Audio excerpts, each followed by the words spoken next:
Good evening, everybody. Welcome back to Nightmare Creatures Podcast. It is I, James Ansley, and James Strength. We have a special guest for you today and a really awesome return episode planned for you, so strap in. We got some good stuff coming. Boy, do we ever. Our guest tonight's Abe Sias, and he has an unbelievable story that he'd like to share. Abe, go ahead and introduce yourself and start wherever you'd like. Okay. Hello, my name is Abe Sias. I live in Temple, Texas. I'm originally from South Texas. That's where I was raised and born. What got me to Temple area was the military. I was in the Army, serving Desert Storm, and I got stationed in Fort Hood in Killeen, Texas. So I stayed in Killeen, Texas for about 15 years. And 5 years ago, I moved to Temple, Texas. I'm a newlywed. I'm happily married, and I have a son. Congratulations, buddy. And thank you for your service. Yeah, definitely. You're welcome, brother. So you got some pretty interesting stuff that happened down there in Texas. Where do you want to begin with that? Because it's a lot.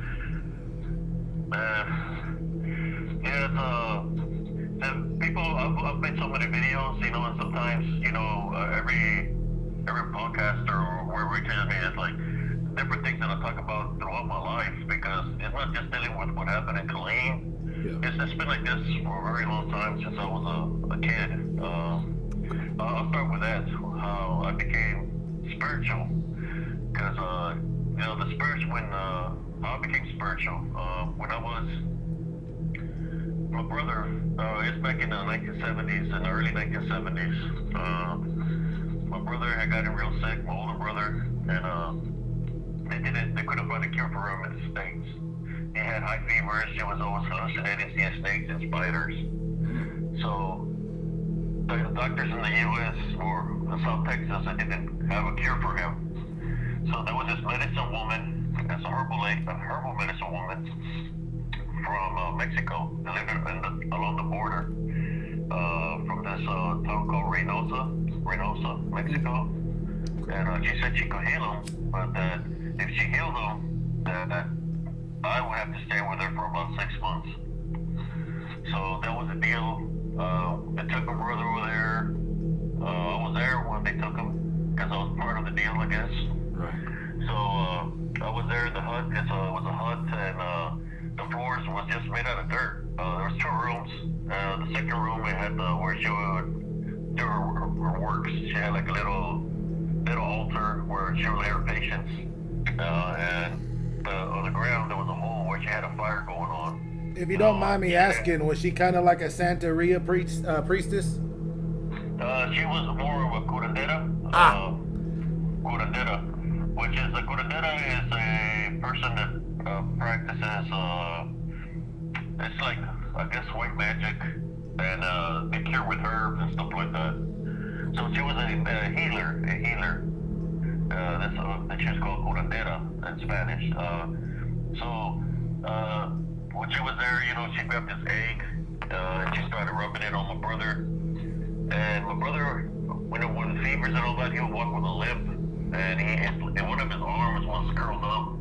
Like he had problems with his arm, his left arm, I believe. And she started healing him, and when she cracked the egg, did it have the spots? When she cracked the egg, there was a baby black chick. Ooh. Baby black chick that came out of the egg. So when the baby black chick came out of the egg, he had a broken leg and a broken wing. The same wing where my brother had his arm messed up. So when I look at my brother, the baby chick died, but my brother, it was normal. It's like his leg was normal, his arm was normal, and the fevers and all that, the hallucinations stopped. So I guess whatever my brother had, it went to the baby chick. Back then, there was a lot of spiritual wars, where there's black magic, where the witches sent hexes to people and stuff like that. Put the ho-ho on them and stuff? Yes, they sent hexes to people so a family member gets sick, and that's what had happened to my brother. Somebody had to send a hex somewhere along the family, you know, and it goes to, it got to go to somebody, right? So my brother was the one that it went to. So that's what that was dealing with. That there was I guess a witch, and I believe they said her name was Maria. That she sent a hex, and the Curadera could told us who it was that did that. Which in Spanish is called a maldad, in English it's called a wrongdoing, you know. So she helped my brother, and that got reversed to the chicken, or to the baby chick, you know, which my brother became better. But I stayed with her. They left, and I was there with her. I was like 2 or 3 years old. So as I'm there with her, I'm seeing all these patients come in, you know, and I'm seeing her heal them. I could see her spirit, like she was very strong spiritually, where you could see her spirit, literally her spirit going to the people's body. It's not her hands, but the spirit looks like her hands. But her spirit will go into the body wherever they had the maldad or the wrongdoing. I would see her pull out barbed wire, glass, scorpions, snakes from people's body, where somebody would do hexes on these people, and she would pull the wrongdoings out of their body. And at times I would see these dark shadow figures, which is called a negative attachment, because some people would get demonized, right? A form of demon, which will cause them to be sick, whether it be something wrong with their liver, something wrong with the heart. So she will go to different parts of the body where the main organs was, because normally that's what you will find wherever they're wrong, or to the brain, right? So that's where the negativity was. So at times I would see these dark shadow figures leave the people's body, which is there cleansing them or healing them, and I could see them go through the shadow of the fire on the ground. I could see the shadows leave the tent, the hut. So just to ask a question real fast, backtrack a little bit. Like the spiders and the barbed wire, was that like the physical representation of like the bad juju put on them? Yes. Sometimes some of the juju that was placed on them was dealing with something physical in that nature, something that they used, or at times it was dealing with when somebody would summon a demon to go affect somebody, and that's when you would see the demon, which that's what I believe it was. The demon leave the person's body, which you could only see the dark shadow silhouette figure leave the person's body out of the hut. Wow, that's incredible, and you saw this. So I could. The reason I could see this is because I was still a kid. So, you know, they say that a lot of children are innocent and they're angels. So I was innocent. So I was able to see this. You know, in the Bible, there's a verse where it says, "The Spirit will reveal all spirits." You know, especially when you have a love foundation and you're innocent, you're able to see things that others can see. You know, you hear it all the time where children say, "Mommy, Daddy, I see this right here," and the parents look, they don't see nothing, but it's because the children are still spiritually connected to heaven in such a way, saying we're all children of God. Right. So yes, she was using my abilities to be able to see these things, to tell her where it was at and stuff like that. And I'm more sure that she probably did have abilities also, but she was still too busy to be with, you know, focusing on the patient to make sure that the patient was okay. And that's what she needed me to make sure that whatever was there. Sometimes I'll see 2 or 3 leave out of a person, not just one. Wow. 2 or 3 of them leave out of a person. So it was like they were being spiritually afflicted big time, you know, where they're real sick, and I'll see 3 shadow figures live out of the people. So I did that for a while. I remember the people when I would go to the market.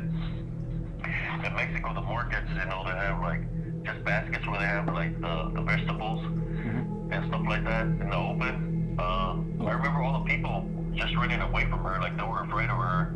She was an old woman, I think she was from the 1800s, like the late 1800s, because she was like real old in the 70s. Yeah. She had to be like 90 years old, but supposedly she was in the times of Pancho Villa, that she healed some of Panchovilla's people that had gotten injured, I guess, from bullets and stuff like that. She was a healer. Wow. That's amazing. She had an eye. She was missing an eye. Ooh. She was missing her left eye. Yeah. That's interesting, man. If I remember right, Pancho Villa was like the early 1900s.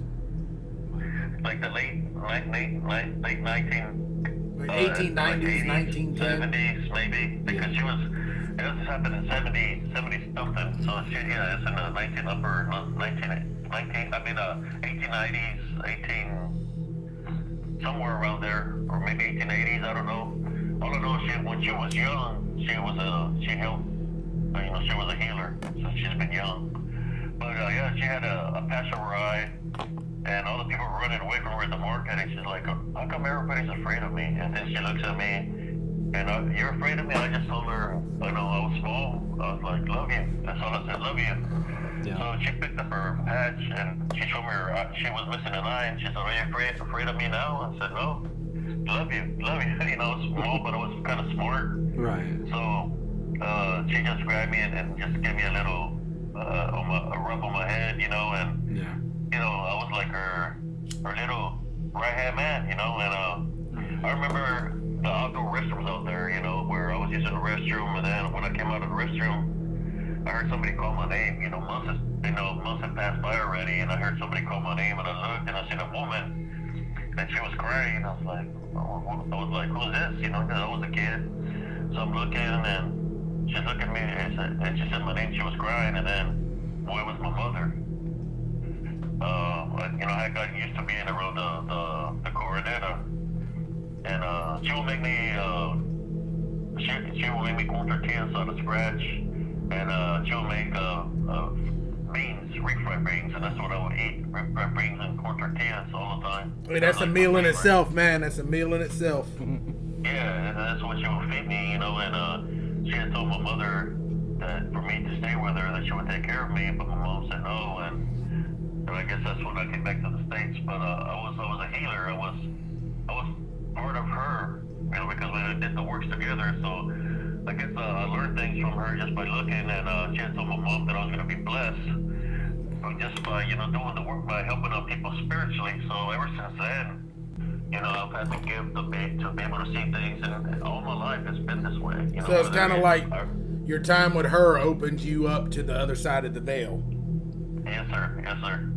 And that's why I do the works that I do. So when, all throughout my life, it's been that way where people know who I am. Just put it this way, because you got the spiritual aspect. There's witches that face me, that know exactly who I am, because I reversed some of those spells, by helping the medicine woman out.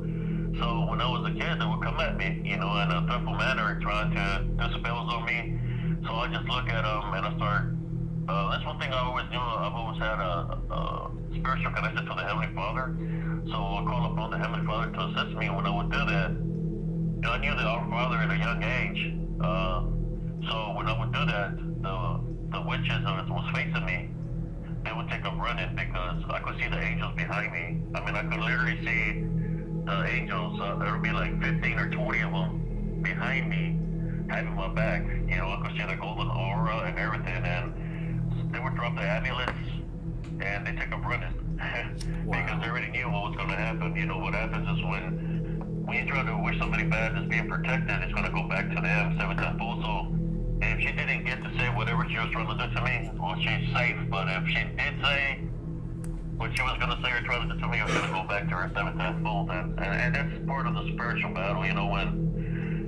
When I talk about these things, some people that are in cults or that they're witches and warlocks, they say, well, I'm a witch. And say, yeah, but you're not the kind of witches I've dealt with in the past. Because they got this new age witches, Wiccans, and people that say that they can do this and that, but they don't know where I'm coming from. I'm coming from the old school, from the 18, because I was a branch of her. Right. So like the old Lechusas and stuff like that. Yeah, where I'm coming from, I'm coming from the 1800s, and whatever it goes from whatever she knew, from wherever it came from her. So everything I know, because most spiritual collecting is I know from those that taught her. Right. So So when I meet these people that are like the New Age Wiccans and the New Age witches, you know, and all this stuff, you know, it's like, man, I know what y'all about, but you just don't know where I'm coming from. So they take it offensively, you know, when I say certain things, because, you know, it's like I know what I was shown, but at the same time I know how to make my own path. Right. So I had to cut any kind of ties even from the curandera, in order for me to move on forward, right? Yeah. In my life, and if I want to make my own path, I had to do that. But at the same time, you know, I'm spiritually connected, and this spiritual gift has always been with me since I was a kid. I could tell you a story where there was a nun. I don't know if you ever did the summertime. They would have like summer school for the Catholic Church. Oh yeah. And you know, you go do like games and you go to the swimming pool and stuff like that. Well, there was this nun that came from, I guess, overseas. They call her Teresa. I'm thinking it was Mother Teresa. Because when she would come, there was nuns that come from all the churches in the Urban Valley just to greet her.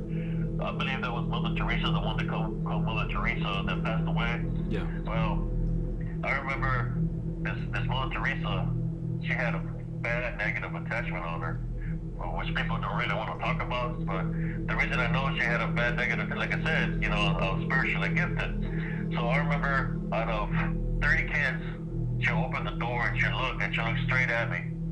And it wasn't her looking at me, it was the negative attachment that was in her looking at me. And she'll come and grab me, drag me out of the room, she would drag me down the hallway, and she would lock me up in a closet. Ooh. I'll be in a closet in the darkness for 2-3 hours, right? So when she opened the door, I already know, because I could see it, the negative attachment that's on her. She would look at me, and she would ask me this question. She would ask me, are you afraid? Are you afraid of the dark? And I said, no, God is with me. She would get mad. The negative attachment that was in her would get mad and close the door.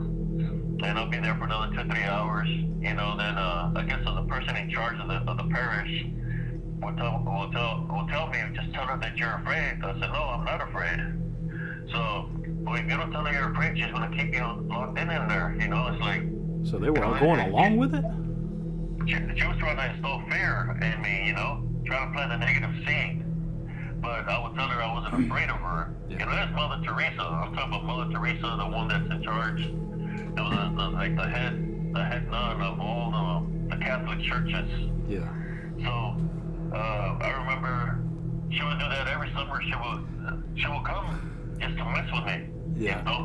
And I could see this like spirit. So after a while, you know, I joined the military. You know, then I seen when she passed away. But then I remembered her. You know, right. When you cross paths with somebody, I remember it's not that I don't think there two things. Either she was infiltrating the church, being somebody else, like for maybe like a witch infiltrating the church, or she was a person that had a negative attachment.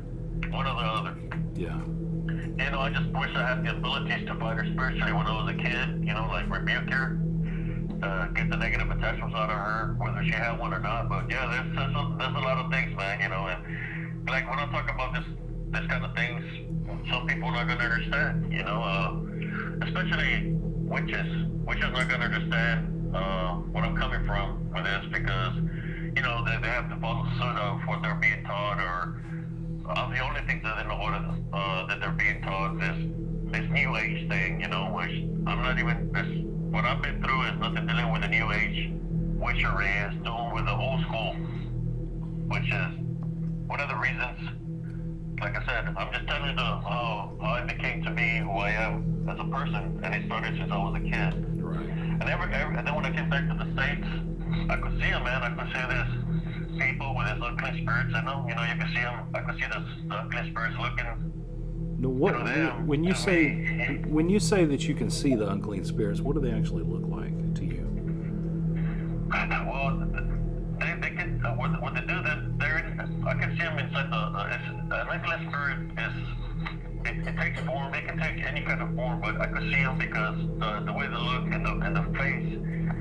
When I look at a person's face, I can see it moving. Because, you know, like I said, you know, when you're spiritually blessed, there's nothing they can hide from you. They have to identify themselves to you because we have, even you, or whoever's reviewing, Right. even you have an authority over them because we're all children of God. So we have authority to say, identify yourself, right? If we feel that somebody's acting weird, like it could even happen within the family where, you know, your family member could be your brother or sister, they could be the coolest person, and all of a sudden they're acting strange. Yeah. So when they're acting strange, you're trying to figure out, well, what's the matter with them, you know? So sometimes you have to say, identify yourself, because if the unclean spirits are, it's going to identify itself because you have authority over it. So it's going to show itself. When it shows itself, that's when you say, you know what, I thought about to rebuke you, and then it leaves the individual, but the individual doesn't know what they did because they were being controlled by something else. Right. You know, when somebody says the devil made me do it, Yeah. there you go. Because they don't remember what they did. They don't remember what happened. They literally don't remember what they did because they wasn't in charge of their body or their mind. There was something else in control. I understand So that. they're kind of like Just a puppet. it's dealing with like the disembodied Nephilim, which are demons, right? Because they're part angels, they were from the created by the Watchers. Right. And then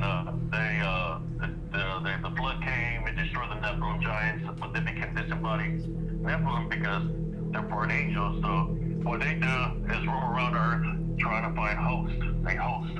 Okay. Anybody that can enter to use as a vessel. So that's one of the things that is happening right now.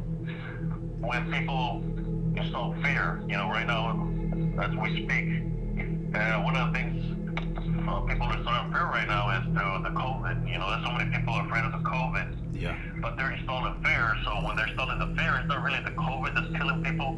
It's an opening of fear where this disembodied Nephilim see an opening because of fear, so they use them as a host and invade the body, and this person, they takes full bondage of them, in which they die. That makes a lot of Because sense. the fear was the opening.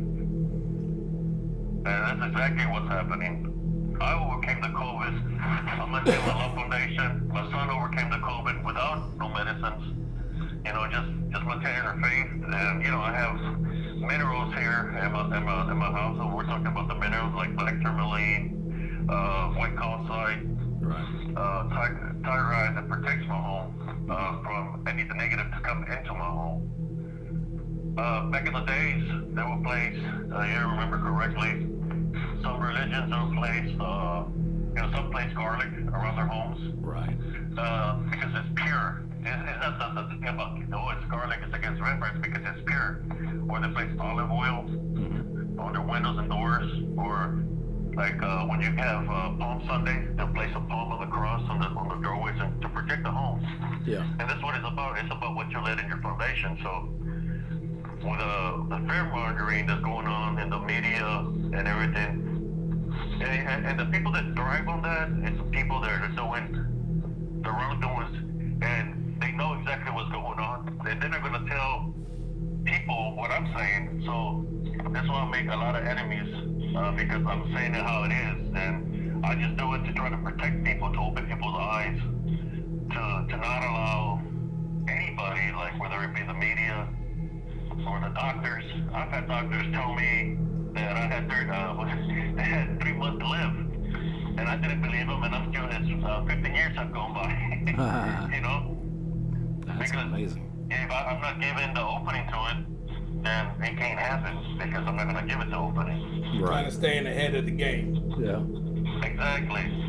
So, you know, I've heard it where a big challenge before, like when I was in the Army, when I was young, there was this guy that was like 6'9" that told me that I was seeing bench over 600 pounds at the gym, and I was like 155, 160 pounds. You know, that was making me fight, but dingo fights, what they call it, you know. And so I had beat a lot of people, and they brought this guy that was 6'9", big old dude, black guy. And he said that he was going to break my back, and he was going to leave me paralyzed. That's what he told me. So I look at him, you know, I was like 19 years old in the Army. So, you know, I've always had that spiritual connection, the spiritual foundation. So I pray to God. I said, God, give me the strength and give me the speed. And guess what? I was fast like a jaguar or a leopard, and I had the strength of Samson or Hercules because I didn't even have to fight the guy. I just hit him with a little bone right in the temple area, and that was it. He was down, you know, and I overcame him, you know. But it's what you believe in, right? Well, how you want to be as a person. So there's nothing that we cannot overcome. I overcame that person, you know. I hear the battle of David and Goliath, so I was like David. I was short compared to this guy, and I overcame him. And all the people that were there, that were witnessed it, they were like all in shock. They were scared because how I overcame this guy. I didn't even have to fight him. You know, it was just I outsmarted him.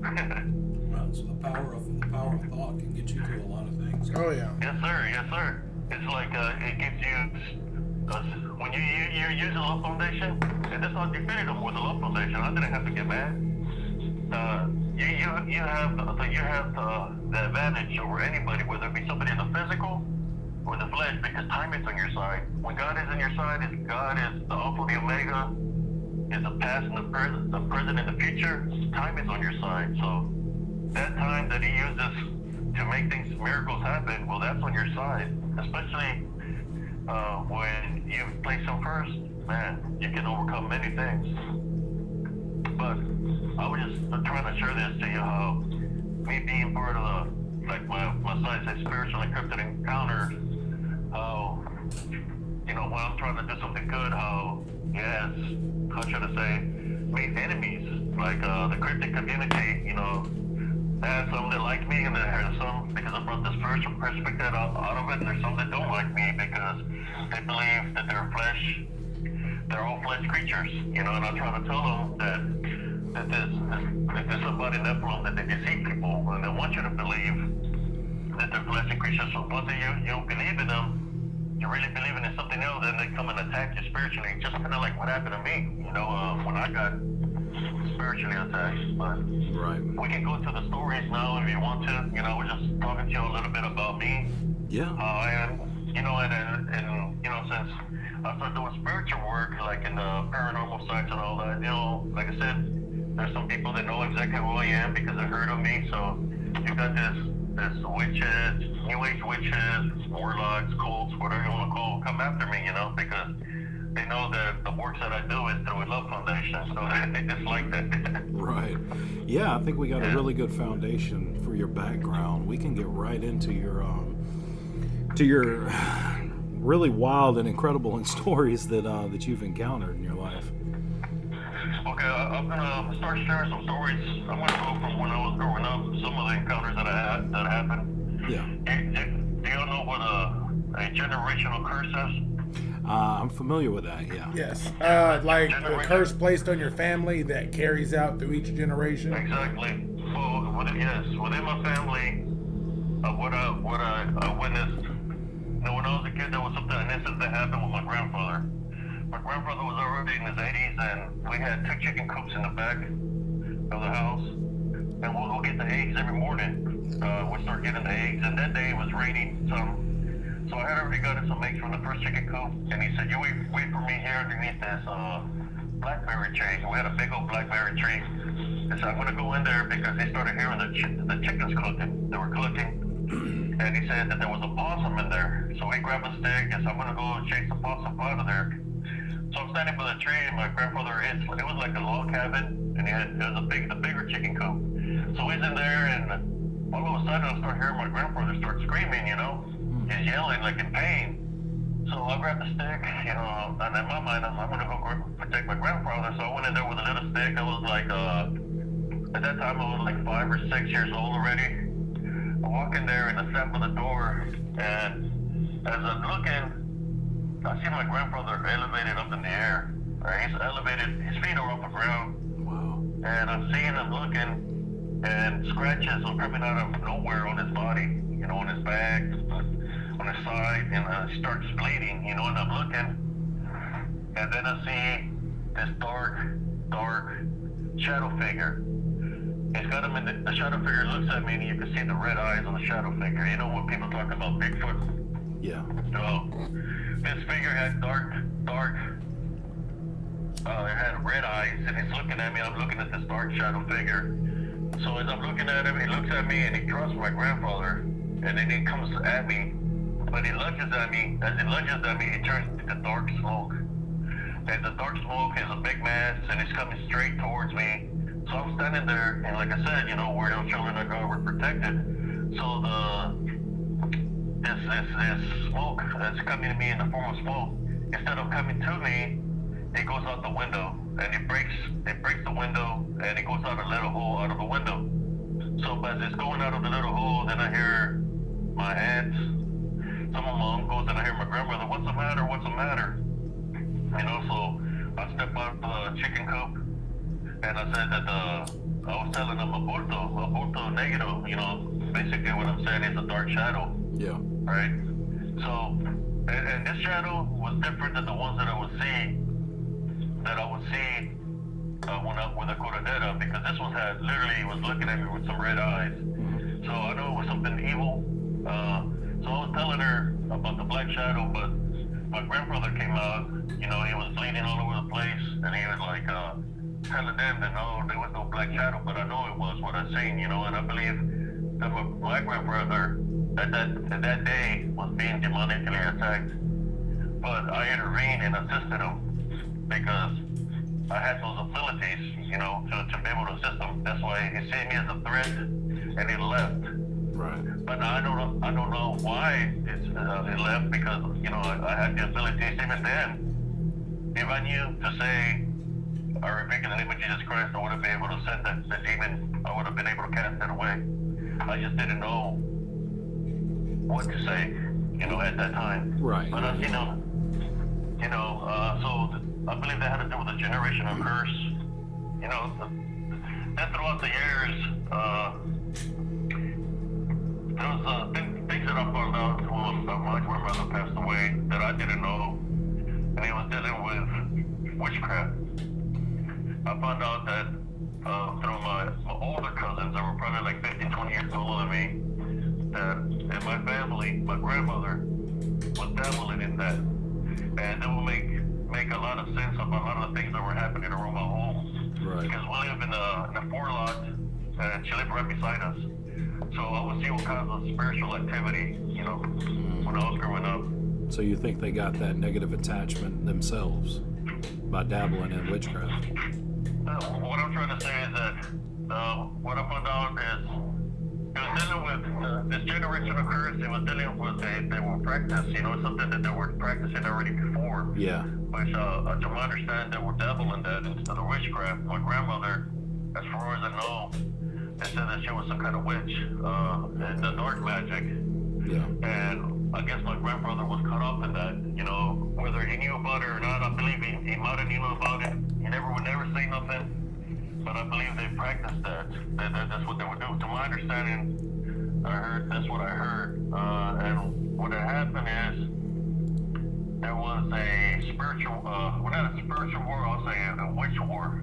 Yeah. But I think what happened, because I hear this now that I'm older from my older cousins, you know, they're already like in their 60s, 70s. They said that my grandfather had an affair with his brother's wife, which she was a witch also. So, and what's weird about it is both my grandmother and that woman, their name was Maria, both of them were.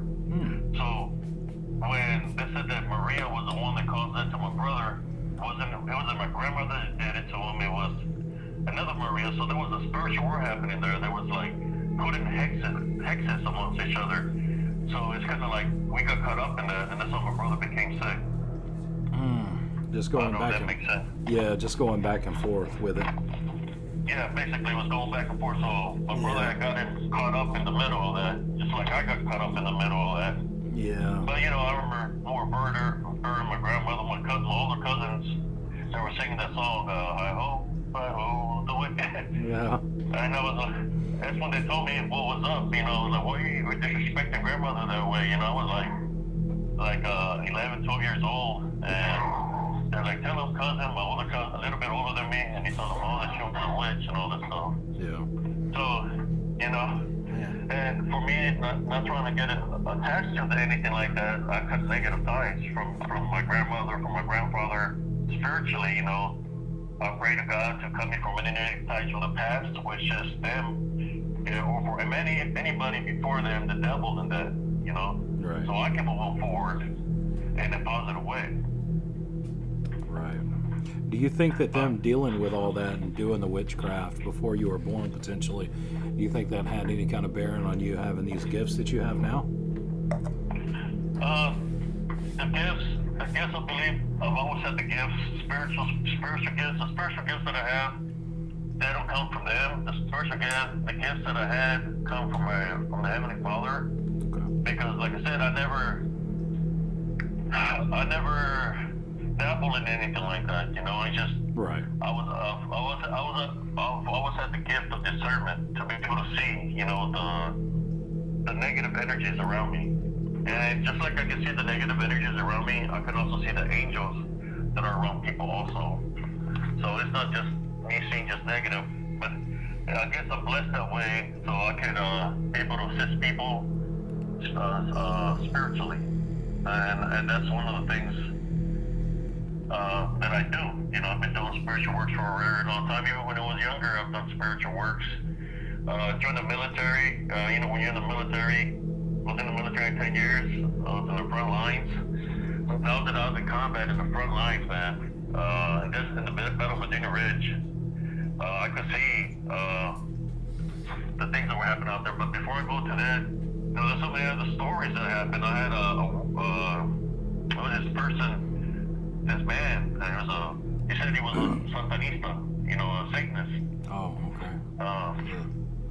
This man, he was a policeman, and he was sick and his wife was sick, right? So they said they needed somebody to go cut their grass. Now I was like 12 years old. I said, okay, I'll volunteer, I'll go cut his grass. So I went over there, cut the grass, and I could see him laying down in the room, and they had a little corral in the back where they had goats. So I was feeding their goats, put water in the bowls and stuff like that. So as I'm putting water, feeding the goats, I hear the little corral gate open, and I look and it's him. You know, he's standing there and he locks the gate. And in the corner pool of the gate, he's got a machete there, right? So he grabs a machete and he turns around and he tells me, you know, I can kill you right now. There's nothing that nobody can do about it. Whoa. And nobody can help you, right? So I'm looking at him and I say, why would you do that? I'm here helping you out. I'm cutting the grass, you know, filling your goats. So why would you say that to me? Then he starts laughing. You know, there's a person that supposedly a prayer group had helped him out, saying that he was saying that he was being demonically afflicted, and they went to pray for him and stuff like that. You know, that's how I went up there. Yeah. And he started laughing, and I said, he said, well, do you know who I am? And I said, yeah. And I said his name. He said, no. And he just started laughing like he was a Vietnam vet or a Korean vet, one of the two. And he's looking at me, and he said, I tricked everybody. I tricked everybody in the church. And then that's when he told me that he was a Santanista, right, a Satanist. And he told me that he could do this and this and that. And he was swinging the machete towards me, and he was walking towards me. I told him, I got a message for you. You know, because I always get messages like this, you know, and I said, he looks at me as he stops and said, God told me to tell you, if you take one more step towards me, that your life here on earth is going to finish. Oh, wow. And he looks at me, and he tries to take a step forward. He cannot take a step forward. He tries to lift the machete. He cannot lift the machete because God is intervened. Right. So I climb over the corral, and I look, and he can't turn his head or nothing. He's like, he's frozen. And he said, you tell your parents what happened here today, so they're not going to believe you, you know. And he couldn't move. I just walked away. He couldn't move, couldn't do nothing. Yeah. So I walked all the way home. I probably walked like 6-7 blocks to make it to the house, and I told him what happened. So then we went back, and they were asking him, is it true what he's saying? You know, he came out of his house. So he looked at him, and he lied. He said, no, you know how kids are. They like to lie a lot. Yeah. And then it's like, my mom and my dad were stuck in a position of whether to believe him or believe me. So it's kind of like they didn't believe nobody or something like that. You know, that's the way to say, but I believe he had some kind of, because he was like a Satanist, so he had some kind of control over him, you know? Yeah. Spiritually. But and saying that, you know, that man doesn't exist no more, but he was one of the persons I came up against spiritually when I was like 11, 12 years old. And there's been so many others that come at me in that way, but I've overcome them spiritually. But now I'm talking to the story, what happened in Elms Grove, you know, what happened in Elms Grove. We're going to go to that now. You know, I'm just giving you, that's just some of the battles that I've been through spiritually, you know, because people don't understand where I'm coming from with this, you know. Let me go to when I was in combat, you know, I could have been a priest because the Brotherhood from the Catholic Church wanted to take me in, but I asked them a question. I asked them that if it, you know, I will go in there, that if they could take care of my brothers and sisters too, because they were younger than me and all of them at a young age. Right. So, and they said they couldn't, so then I said, okay, well then I cannot be in your priesthood. So I think I had a scholarship to go to Shriner College in Kerrville, Texas, for a paid full scholarship for cross country. Wow. But I didn't do that because I had to take care of my brother and sister, so I sacrificed those things. So after, you know, I was working 2 jobs at a young age and stuff like that. I joined the military. When I joined the military, you know, I went to combat, and out there, man, you know, like I said, this kid has always been with me. In combat, being in the front lines, I was, you know, the Desert Storm, the Battle of Medina Ridge was nothing but a tank battle, you know, literally a tank battle. So, as you know, we already destroyed a lot of tanks from a distance of 3,000 meters. So as we started getting close towards where the burning tanks were, you know, there's people coming out of the ground, out of underground bunkers.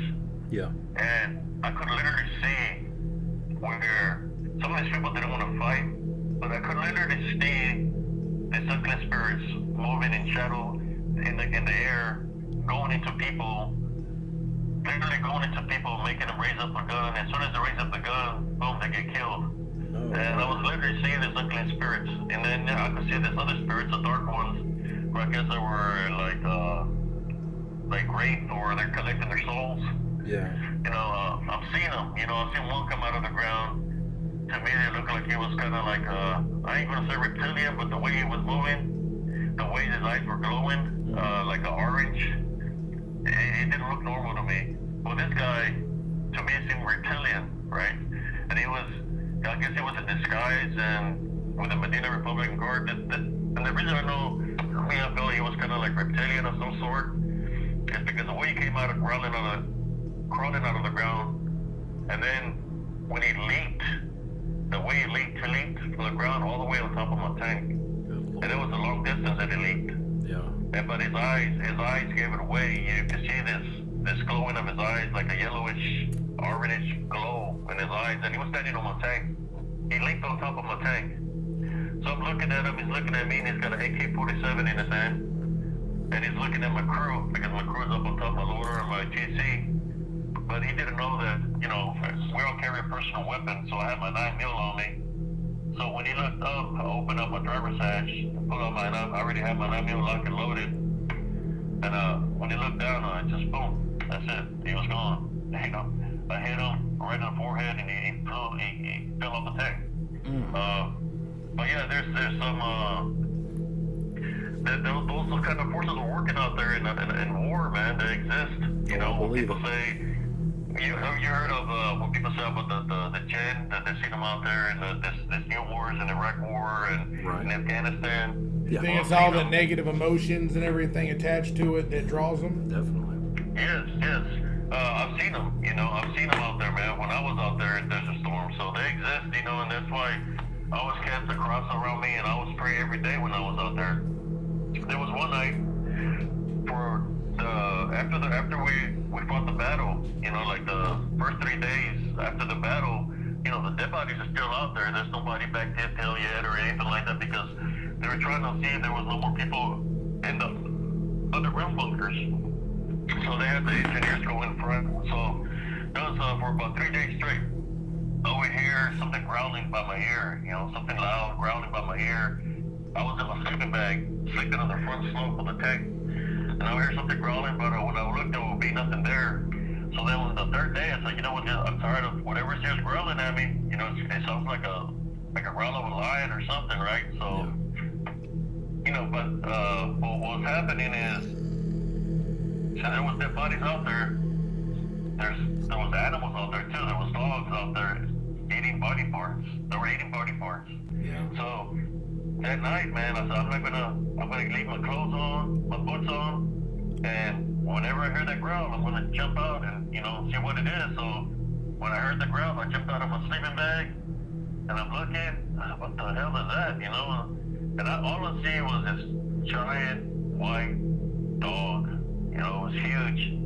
And it's coming at me like in a prance, like a lion will come, and it starts running towards me, and I start running towards it. It leaps at me towards my neck, and I hit it with an uppercut, and it's just flipping in the air. It was huge. I just kept on pushing it on the wrist. It landed, and I kicked it again, and then a jaw, and it was flying, and it took off running. You know, I literally fought it, you know. Wow. Then after that, you know, everybody heard the commotion. They were trying to figure out. I told them what was happening, so they put an order out to kill all the dogs in the area because they had already consumed human flesh. So they probably thought we were food. So they killed all the dogs that were out there in the loose. And that's another story that happened to me. You know, that whether it was a dog or something within the dog that knew who it was, you know. Yeah. But that was what happened to me in combat. So, you know, when I got on Fort Hood, I was there for 10 years. I experienced some things on Fort Hood also, because on Fort Hood there's some ranges out there. But there's certain mountain ranges that we can't go on because they're Indian burial grounds. Most of the Central Texas area is native land. There used to be natives. I believe the natives used to live in Central Texas called polturgeists. These natives, they live in this area. They used to work with a calf horse regiment from back in the day, you know, from the cowboy Indian days.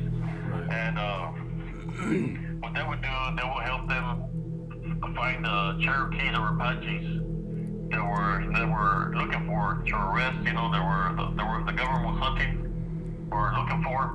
So this Tonkin Indians, that's what they would do. But what people didn't know about these Indians is that they were cannibals. Okay. I heard a story where a calf soldier had captured, I believe, a Comanche, and he went looking for the Tonkin Indians, and he couldn't find them. Tonkin Indians, they were woodlanders. They live in the woods. They lived nearby creeks. They were like dirty Indians. They wouldn't dress up. They were like almost naked, you know. And they would have just a little bit of wardrobe on, but they would literally be like almost naked. So he was looking for them, and when he found them eating the Comanche Indian. They were later eating it.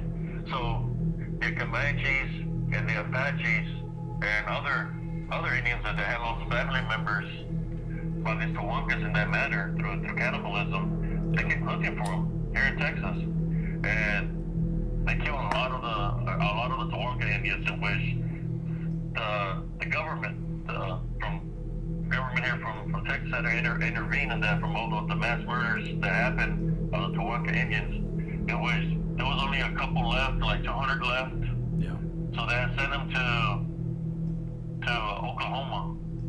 So they sent them to Oklahoma, and they started doing the same thing over there. They started killing people and cannibalizing them. So they started getting killed over there, and Oklahoma didn't want them, so they sent them back because there was the governments were in charge of them, you know. So the government sent them back to Texas, and then they came for them again, started killing them over here. So the remainders, they sent them to New Mexico and Arizona area, and that's all I know. But as far as I know, they were cannibalistic, and which I believe what I've encountered in the area where I used to live for 15 years, it had to do with these Indians that were cannibalistic. You know, you hear the stories where, you know, they say that some of them, you know, a lot of some were shamans that become skinwalkers, and then you got some that are cannibalistic that they supposedly become wendigos.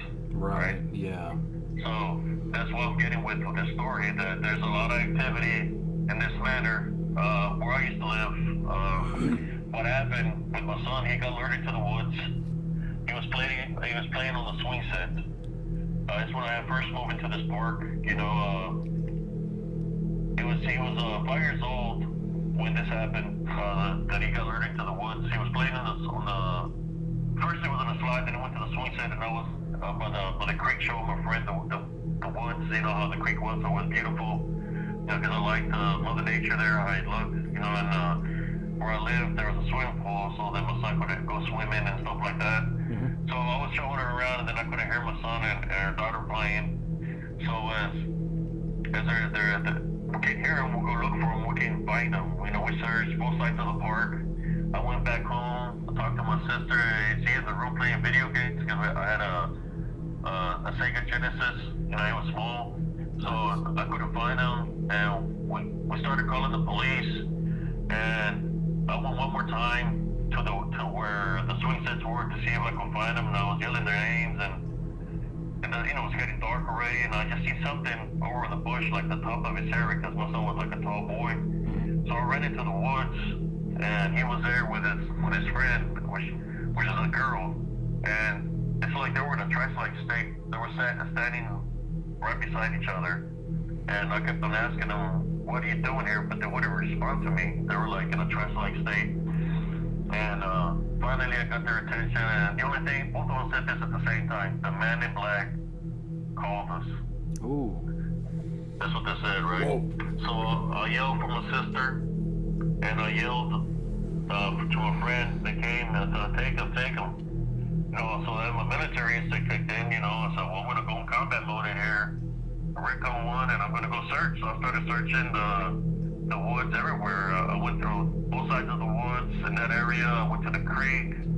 I went to the bridge. I went to the highway. I even crossed to the other side of the bridge, and I was searching for supposedly this men in black, or, you know, maybe an African American, just to see if I could find them, so I could, you know, make a citizen's arrest for luring my son and my friend's daughter into the woods, you know. Right. But I couldn't find nobody, you know. It's like, you know, I couldn't find nobody. So the following day, I told my friend, look, bring your camcorder. So we're gonna go back in those woods, and we're gonna search for this man in black. You know, we're catching one on your camcorder. Then I'm talking about this happened in like in 2006. So I told her we're gonna record it and we can catch it. So we got him, right? And we're gonna take it to the police, and they can come and arrest him or whatever. Right. We'll tell them what happened. So we'll go in there, we'll start working down the path, and not even like I think 10, 11 feet into the path, I just hear my friend say, "Oh my God, I think I caught something," and she took off running out of the woods, you know. And I'm looking at her, and I'm searching to see if I see anything with a visual eye, and I'm not seeing nobody, you know. So I walk back, and she grabbed her daughter, and I'm getting out of here, Abe, I'm getting out of here. I'll be at the house, and she gets in her vehicle and takes off, you know, scared. Yeah. So it's like, okay, amigo, put on your stuff, we're gonna go to, a friend name was Bell, so we're gonna go to Bell's. So I went over there to review the footage, you know, so I'm looking at the video when we're walking into the path, and then I go to where she says, "Oh my God, I think I caught something." So when she said, "Oh my God, I think," I'm looking and I see it. It's looking through the trees. It's like a dark shadow figure, but it looks like it's made of Mother Nature itself, the way it's formed. And he's had like yellowish eyes, and he had like an amulet around his neck, like a golden amulet. Okay. Was it just gold, or was there like any gemstones or anything in it? No, I didn't see no gemstones. Just is like a golden amulet. That's all I see. Like a bright golden amulet around his neck, like with a pendant in the center, but it was all golden. And he's looking at me, and looking at her, and as soon as you say, "Oh my God, I think I caught something," it goes straight down into the ground. Wow. Like it goes straight into Mother Nature itself, like straight down into the ground. So it wasn't like he just jumped into a hole. It was like it melted into the ground. Yeah, like it literally, how should I say, like an apparition or a ghost will go through a wall, it went straight down into the ground, like a ghost, like.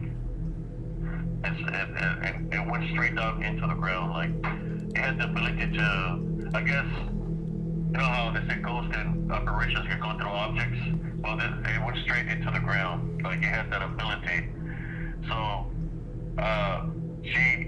she had the video and everything, but she said she got rid of the evidence because she didn't want nothing bad to follow her. But after that, they followed her to her house, and she thought Aaron followed us at her house.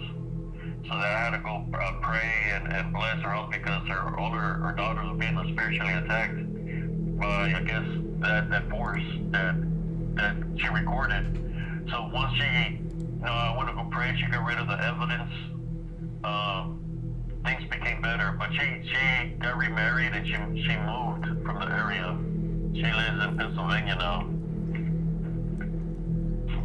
But yeah, she was being spiritually attacked. I wish I could have kept that video, because even in other recordings at her house, you could see this Dura-like creature in her house, where it was coming to her when she was asleep, because she will record, because she said that she was being attacked. And you could see it where she was asleep on her couch, and you could see something stand right beside her, and he's just looking at her. It's kind of real wicked, like you could see this figure with a brown thing over its head looking at her when she's asleep.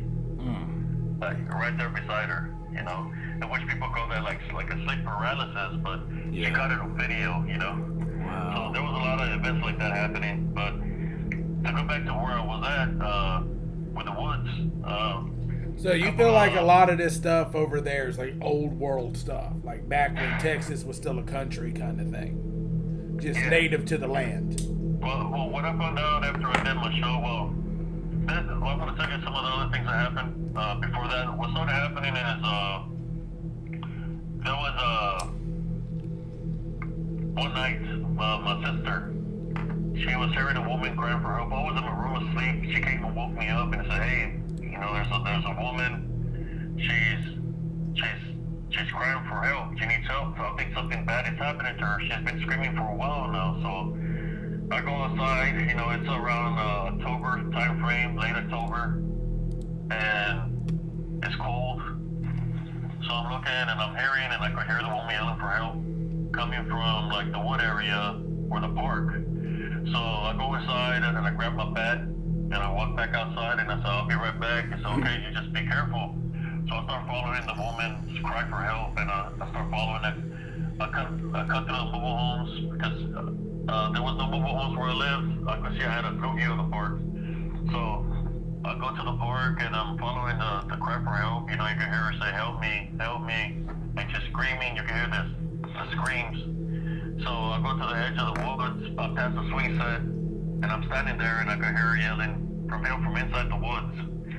So like, okay, I'm gonna go in there in combat mode. I'm gonna go in there without no flashlight, because I don't want if somebody's doing harm, I don't want them to see the light, right? So I go in there with no flashlight. So I'm walking, and that's why I used to train at nighttime in the army, so it was nothing new to me. So I go in there and I follow the path, and I'm hearing the cry for help it's getting closer and closer, So I'm looking, I'm not seeing nothing because it's pitch dark. Well, I'm just trying to see if I can see like a movement of something, Right. So as I'm listening to the woman crying for help, and I'm fixing to swing the bat because I can hear her real close, the cry for help stops, So I'm there, I'm not hearing the woman crying for help, so I'm looking around to see if I see any kind of movement or anything, or maybe I'm thinking, well, maybe they heard me walking, but I was walking like ninja style mode, like real gently on the ground so they wouldn't hear me. Yeah. So I'm looking and I'm not seeing the movement. So as I'm there, it's like I'm looking through because by then the leaves are off the branches, so I can see the club in the corner, and the club is empty. There's nobody there. This is like around 3 a.m. So I'm there looking, and then something came over me. I had this strange feeling over me, and like, oh my senses kicked in, and my hair stood up. As I turned around, that's when I seen them. I seen 3 on the right side and 3 on the left. The closest one to me was like probably like 4 feet away from me, 4 to 5, 6 feet away, standing by a tree, which is the biggest one that I've seen. And the color eyes that they had that I seen was white. I seen white glowing eyes looking at me. three on the right side and three on the left, and I could see their silhouettes. You know, so when I'm seeing the silhouettes of white glowing eyes, I'm thinking, are they, or because I seen the dark silhouettes, I'm thinking, are they? Because the silhouettes, what it formed like to me, looked like a werewolf or a wolf, like a werewolf, you know. Because they were tall, they were like real tall. Were they bipedal, like on their hind legs? Yeah, they were like on toes. They were on toes, standing straight up. So I'm looking at them. The closest one is like I said, 4 feet to me, by the nearest tree. And then they're like in like 5 meter. See, it was like 5 meter intervals in between them. So it's kind of like they're like in some kind of way like combat, like soldiers would do, you know. So they got 5 meter intervals in between them. So there's 3 on the right, and then to the left there was one close to me, like probably 7 feet away, standing by the edge of the path, and there was another one in the middle of the path, another 5 meter intervals, and that one was like a, how do you say it? Like it's when somebody's gonna tackle you, it was in that kind of position, and then the farther one to the end of him, which was my right flank, my left side. Right. I mean, it's my left flank. He was like facing the different direction, but I could just see his glowing eyes. Like he was facing just in case I went the other way. So, you know, I studied him, and I said, well, this was a real close to my right. So I had 3 options. And one of the options I had was turn around, run 10 feet to 12 feet, and jump into the creek. But I figured if I did that the one that was close to me was going to be right on me. Yeah. So then I said, okay, well, I can go to the left, cut through the trees, which the one that was 7 feet was close to me, or I can go towards the bridge, because I had to climb, you know, a ditch to go to the bridge. But I figured the one that's in the like they're going to tackle, and the other one that's facing the other way, they're going to come after me. And I was like, well, I can't go that way. So the only option I really had is to go back down the same path that I walked, you know. So I'm standing there and I'm looking at them, they're looking down at me. So I start praying to Our Father, you know. I had the bat in my hand, and I looked at them, they were so big, man, that I was like, you know what? I'm not gonna be able to hit this. It ain't gonna do nothing with this bat, you know. That's how big they were. Yeah. So I just dropped the bat, man. I dropped the bat. I dropped it.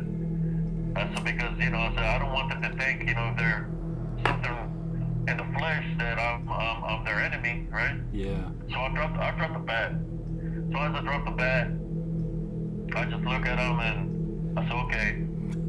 I used to watch Not a all show you back can in the do. day. It was a show with this guy that would handle pet animals, and they said never show fear, you know, not to show them fear. So I said, okay, let me start praying, right? I start praying to Our Father. And I went to my personal space of peace and tranquility.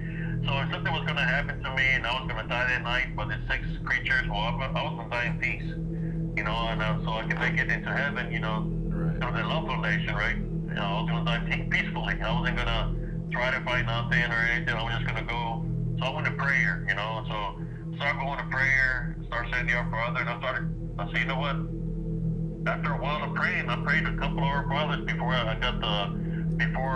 hadn't finished spiritually. So once I felt spiritually that I could start walking forward, you know, I went walking forward. I started walking forward, and I could see the one close to me looking at me. He was looking down at me, and he was moving his head as I was passing by. I ignored him. You know, it's like I made a tunnel vision. Yeah. Which I could see him, but I ignored him. I didn't give him the power of fear. Right. So as I was saying the Our Father, I started going to the middle of all 6. There's something that happened. When I was going to the middle of all 6, this was they told to me telepathically. Because I was in my like I said, in prayer. Mm-hmm. They came to me telepathically, and this is what they said. This is what they were repeating. They were repeating, the Holy One, the Holy One, the Holy One. All 6 of these creatures or whatever they were, they kept on saying the Holy One, like they were acknowledging the Our Father. Right. So I kept on praying. I never turned back, you know, and I kept on praying. I prayed all the way to the house. When I got home, my sister was waiting for me on the front porch, and she could see there was something wrong with me. Because she could see that I was pale, you know, and she said, you're okay, and I really didn't say nothing. I just passed her up, and I went to the room. I see my son, and I had the scent of fear, whatever was on me. So I went straight to the restroom, and I took me a shower to get the scent of fear off of me, and I did the sign of the cross, and I started praying to God to bless the water that was coming out of the faucet to protect me, to bless me from any negative attachments, Yeah. So I was just praying and praying there for a while. So when I come out of the shower, then I just gave my son a kiss, did the sign of the cross on him, and I got my little thing of anointing when I place crosses again around my house, on the doorways and windows, to protect me from whatever was out there. But to me, this dark silhouette that looked like creatures. Like I said, I didn't have no flashlight. It was dark, pitch dark. I had seen the white glowing eyes. But the only thing that I could think of, because of the time frame, that it was something demonic. That I got lured in there. Trying to help this woman yelling for help, but it wasn't even a woman. Right. Whether it was something demonic or whether it was skinwalkers, whatever the case might be, it's something that can mimic voices, and there's a very few things, there's a couple of beings that can do that. You got, but I hear shapeshifter skinwalkers can mimic voices, just like a Wendigo, also demons, demonic, the disembodied Nephilim, which are demons that can mimic voices. Right. And I basically got lured in there, and I just thank God that I overcame that, Yeah, that could have went a lot different way. Do you think they were trying to get you out there specifically, or do you think it's kind of anybody that was around the area? The reason my sister could hear that is because my sister's also spiritually gifted. Okay. My sister is also spiritually gifted, and she's kind of afraid of that. So she knew that. She could hear it, I could hear it. So, but yeah, I'm thinking he was dealing with the area, because that's the same area where I went to help the woman that my son had got her, right? Yeah. So what happened after that is, after that incident, this dark shadow figures started coming out of the wood line, and they started going into the park, they started going through the trees, they started making their way to the homes, and they started going into people's homes and stuff like that. And they were literally coming to my house. It was one of my nephew, something my nephew and his son was barely born, a couple of weeks old, and it was one evening that the baby was crying. He had fallen asleep in the living room. They had him in this little masonette. Right. So he was asleep in there, and I went in there because he was crying. I thought, well, maybe they're changing his diaper or something. So when I go over there to look, I see somebody over my I guess it would be my nephew also. I see him, somebody over him, so I'm looking, and then I look, and I see the front door wide open, like my front door of the house, of the mobile home is open. So I'm looking, and I said, Rick, is that you? He's shaking his diaper, and then when he stood up, it wasn't my nephew, it was this dark figure, and he took up the front door. So I yelled, hey, somebody's I was trying to take named Little Rick. I call him Little Rick. So they come up running out of the rooms, and I go out the door, I bolt out the door, go down the street, and I'm chasing this shadow figure that's elevated off the ground. It's not even, it's not a person. It's elevated off the ground and just floating in the air. So it's kind of like hovering. Yeah, it's hovering off the air, off the ground, like probably 2 feet off the ground. And it's moving fast, and I'm running after it. And I say, military. I'm like, oh, identify yourself, And it goes into a tree. Boom! I seen it literally go into a tree, and I'm not seeing it come out of the tree. And I'm looking. I say, identify yourself. I say, identify yourself in Jesus' name. Then he just jumps out of the tree, and he goes into another tree. And I'm looking at it, and I said, identify yourself. Identify yourself. Like I wanted to say a name so I can rebuke it, So as I'm saying identify, he jumps out of the tree, and he looks like, I can literally see the dark silhouette. He looks like he was wearing like a cape, and he's got a top hat, like a top hat like back in the day. And he's going up, flying up towards the trees, and he's laughing at me. He's making fun of me. He goes up towards the trees, there's a big tree towards the creek, and he's laughing at me, making fun of me, and he descends up into the high leaves of the big tree, and it just fades out right there. It never gave you a name? never gave me a name. It was just laughing. So, after that, you know, they kept on coming, so it became into like a spiritual war where I have to bless my home. I have to go play salt around the house, and it was like an everyday thing. They'll come to my house, they'll pound on the walls, they would run on top of my mobile home. You could hear the running on top of the mobile home, and you could hear scratching on the walls and stuff like that. You know, where they would come and they would throw rocks also at the side of my mobile home. So that place was like popping off. Was it, sir? So that place was like popping off most nights. No, it was popping off big time. You know, so like I said, you could literally see where the kid was coming from because he was just coming out of the wool line. There was one night that a friend of mine had a flat tire. On the show that I did for This Was All Haunted, season 3, episode 2, you know, they talk about this, but they cut a lot of parts out. But the woman that dropped me off at my bowl, she had a flat tire, so I told her, okay, fix your flat, but just drop me off at my house because I was coming from playing pool. So she would go drop me off, and she parked to let me off, and as soon as we parked, not even like a minute or two, you know, she's telling me thank you for helping her fix the flat. And we get surrounded. There's one standing behind her vehicle, and she said, oh my God, there's somebody, who's that behind us? And I'm looking, and I see like a dark silhouette, and then next thing you know, oh my God, as I'm looking back, she said, there's one in front of me, and then she said, oh, there's two other, they were all around us. They surrounded the vehicle. You know, the spirits, man, if they see an opening in somebody, you know, they'll attack that individual. They'll go for it because, and most of the openings that this individual's had is either it's unforgiveness, you know, whether they have hatred towards somebody or they haven't forgiven somebody. Well, I said, look, I'm gonna get out of the vehicle, I'm gonna start praying, you leave. Well, when she took off, I started praying to Our Father. They chased her vehicle, like moved fast, like super fast. Now, out of curiosity, when they appear in groups, is there set numbers? Are numbers divisible by a certain number that they show up in? Is it like 3s, 5s? Oh man, I've seen them in 12s and 12s, 14s, the silhouettes. Yeah, there's many of them there. Well, you know, she was taken out of the park, right? And she said that one of them came up running out of the woods, and he hit the back of her vehicle and almost sent her off the road. Man. He literally made contact with the vehicle, and he almost ran her off the road. She almost got in an accident. And after she got home, she was scared, and I asked her, well, can I ask you a question? She said, sure. I said, because the way they came, it's like they came for you and then followed you out of the park. I said, there's something within you that you have hatred towards somebody in some kind of way? So yeah, I fucking hate my ex. That's what she said. I fucking hate my ex-husband.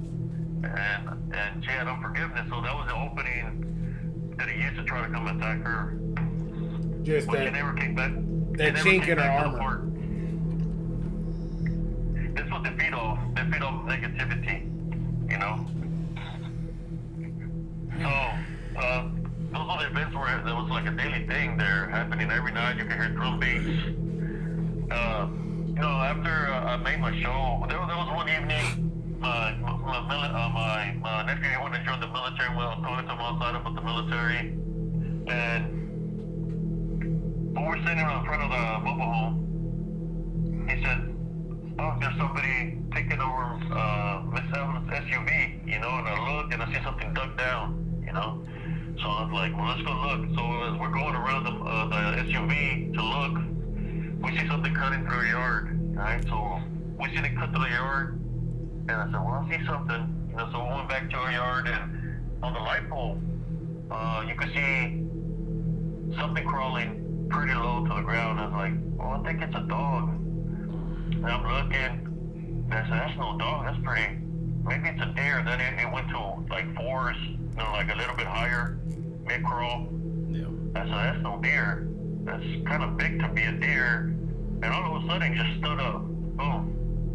Bipedal. And it's looking at us, and we're looking at it, and it's like, we're like, what the fuck is that, you know? So, it looks at us, and it starts running down the street. So, as it's running down the street parallel to our street, we start running. You know, in the park there's lights where you can see. So it's running, we're running, and then as it passed the mobile home behind us, I seen it cut to the left between homes. But underneath the tree, there was a black one. I believe it was, you know, what people want to call alpha male, fine. It was huge. That one was huge. It was way bigger than the brown one. So as the black one seen us, he turned around, he started running down the street, and that one was massive. All muscle. The way his legs were curved, like the way he was running, he wasn't using his hands to run. His hands were directly in front of it. He was just using his legs. And it was a very muscular, it's like it would be like a V shape, but the bottom part of the leg was curved inward a certain way. Yeah. And it was massive, you know, and tall. It had a long upper torso, muscular. From you can see the chest, like all muscle, the legs muscular, and then the neck was a little bit long. Then you can see the face. I didn't see a big snout. I seen like a mid snout of some sort. So we start chasing it. Man, he left us behind real fast. Like this stride, for one step it would take, it was like a leaping stride, and it would cover a lot of ground real fast. That no matter how fast we're running, it dusted us. It went into the woods, into the park. You can hear it breaking branches and everything, you know. So it was just getting it pretty much. Yeah, he just left us in the dust. It was too fast. It was like, it wasn't running like a person. It was just like a long stride, like a bounce stride. Like it just left us behind. But I got to see it. You know, I seen the side of it, the side view of it, how it looked. Did it have when you were explaining the legs? Did it have? It did not have like human-like legs. It had legs like a dog. Beastly legs. Yeah. Kind of like a werewolf, you know. I didn't see that much of a pointing ears. It had like smaller ears, but you could see like the face. You know, to me, you could say kind of looked. It was beastly, but it kind of looked like demonic also at the same time. You know, in between. Yeah. That's what I've seen. So. And you chased right it. After that. We didn't see it no more, you know, but we were just talking about it all the time, like what we seen. So that was one day I went to the park, and I was sitting at the park, and I could always hear movement on top of the trees, right? Yeah. But I was like, oh, it's probably a lizard, you know, a tree lizard or whatever. So I was sitting there, in Texas we got big oak trees. So I was sitting at the park, talking to my nephew. We're still talking about the Army because he wanted to join, and I was telling him about the good things about the Army and the bad things about the Army. As we're sitting there at the park by the swimming pool, you hear a big break and something lands right behind us. Boom! Big old oak branch breaks and lands right behind us. And to my left, what lands by the branch was the brown one, and it's looking at me. I'm looking at it. It's like maybe 5-6 foot away from me, you know, and there's a light there, you know. I'm seeing this sucker looking at me, and it's looking at me. We're both making eye contact. So I'm not fearing it, and I know it's not fearing me. And he just turns around and runs into the creek, because the creek is maybe like 10-12 feet away from where we're sitting. No, I'll say more, like maybe 20 feet away. He takes off running into the creek, right? And then he comes out of the creek through the branches, because there's bushes there and trees, comes back and runs down the park, and it runs towards the vicinity of where I had my encounter. That's where he's running to. He's running fast. Yeah. So it's like a leaping sound. That one wasn't as big as the two that we seen. I'm thinking that might have been what people want to call the adolescent or whatever they want to call. Yeah. But like I said, when you're dealing with the spiritual realm, you know, it's showing you things, and the more it was showing me, the more I was believing it to be something that's in the flesh, right? Right. So in such a way, I was giving it power. So what happened after that was I thought, well, what I'm seeing is real, because I've seen it here, I've seen it next door neighbors, I've seen it run down the street, we chased it. Yeah. Now it has the ability to break a big old branch because of its weight, and it took up into the creek. So it's got to be real, right? Right. When I said it's got to be real, real and I started believing it was real, that's when the real things started happening. I started getting attacked, brother. I started getting attacked by an unseen force. I almost want to think, I'm wondering if it showed itself to you multiple times to put it in your mind so that you'll believe it more and more and more, to give it power so that it can affect you physically. Yes. That's really what I'm leaning towards. Yes, what started happening was this. Imagine you're walking to the store, you're walking just for exercise, right? You're walking for exercise, you're going for your daily walk. Next thing you hear, like 2-3 footsteps, and then you feel the contact, boom.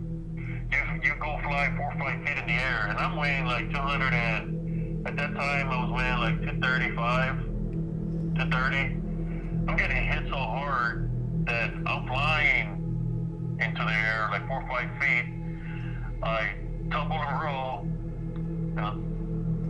stand up with my guards up to fight, but there's nobody there. And this started happening to me during the day and at nighttime.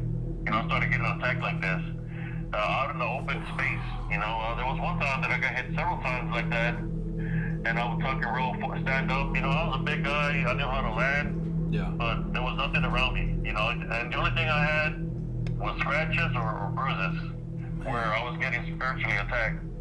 So that's when I knew that what I was dealing with, what I had seen, and what I was dealing with, because it was attacking me spiritually, but it was unseen. Right. That I was dealing with something demonic, because when I had seen those creatures, I said, well, maybe that's what lured my son into the woods. Right. I'm military. I have gear where I got machetes, I got knives, and I said, okay, I'm going to put on my gear. I'm going to go hunting for them. That's what I did. I had gone hunting for them. So if I can get close enough to one of them, I want to get the evidence that I need by killing one of the suckers, right? Yeah. Like I said, I went hunting for them in the woods at nighttime. But then when all this thing started happening, I said, well, you know what? This is not something that you can handle physically. It's got to be done spiritually, because, when they started attacking me being invincible, then I knew that it was something demonic in some kind of way. So Right. that's when I started fighting spiritually. Lord of mercy, man. That's got to be scary to get hit by something you can't see like that. Yeah, I got jumped off a cliff, bro. I was taking a shortcut. The shortcut is by the creek, and there's like a cliff. Yeah. Like a little cliff. And I have to go right down the trail to cut through the creek. I had my grocery bags in my hand, and I just hear running behind me, and boom! Yeah. I go flying up a cliff, dude.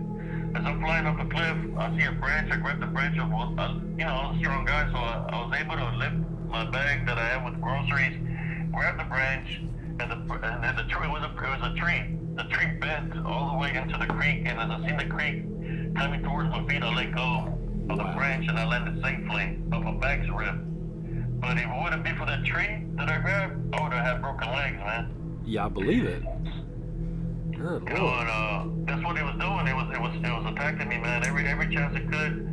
So I said, okay, you know what? I'm going to show you I'm not afraid of you. So I started going to its territory at nighttime. So I started fighting spiritually. For example, I would take salt. I said, okay, it's something spiritual we're going to fight. I said, I will go to the trees. So I'll place crosses with the holy water or with olive oil. Yeah. And I'll place salt around the trees so we won't be able to enter the trees to hide. So I started going I did that to the whole part of that section where I'll see them. And then I started going to their territory. And I said, look, you leave me alone, I'll leave you alone. You keep on coming messing with me, I'm going to come here. I'm going to continue to pray, and I'm going to continue this, here. But to make a long story short, towards the end, I picked up a mobile home, and I got out of there, man. I got out of there because it was too much, man. It was too much. It affected me, it affected my nephews, my nieces, my sister, it affected all of us. But we moved out of there. When I did the episode on This One's So Haunted, season 3, episode 2, I was told that with this man that built the airport, there's an old airport right beside where we live. He said that airport, when they was building it back when they built it, he was part of that. he said that the different graves, Indian graves, they had like necklaces and all this kind of stuff in there. Yeah. And the foreman was told them to build over it. So they built over a lot of graves at the airport. And he says that he believes that that section and where I live, that it's the Indian burial ground. See that? Yeah, that's not great at all. Yeah, that's just inviting shit to happen. You're right.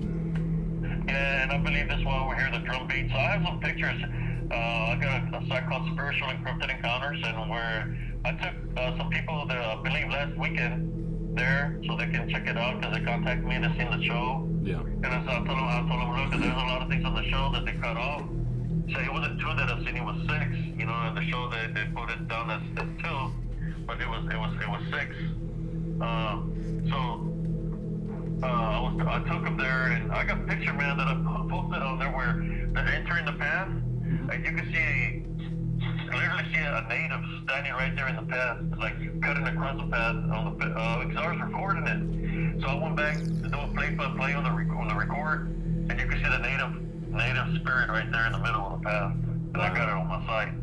So I believe it has to do with a lot of things, man. You know, you got in the native culture, you got a lot of natives that practice witchcraft also.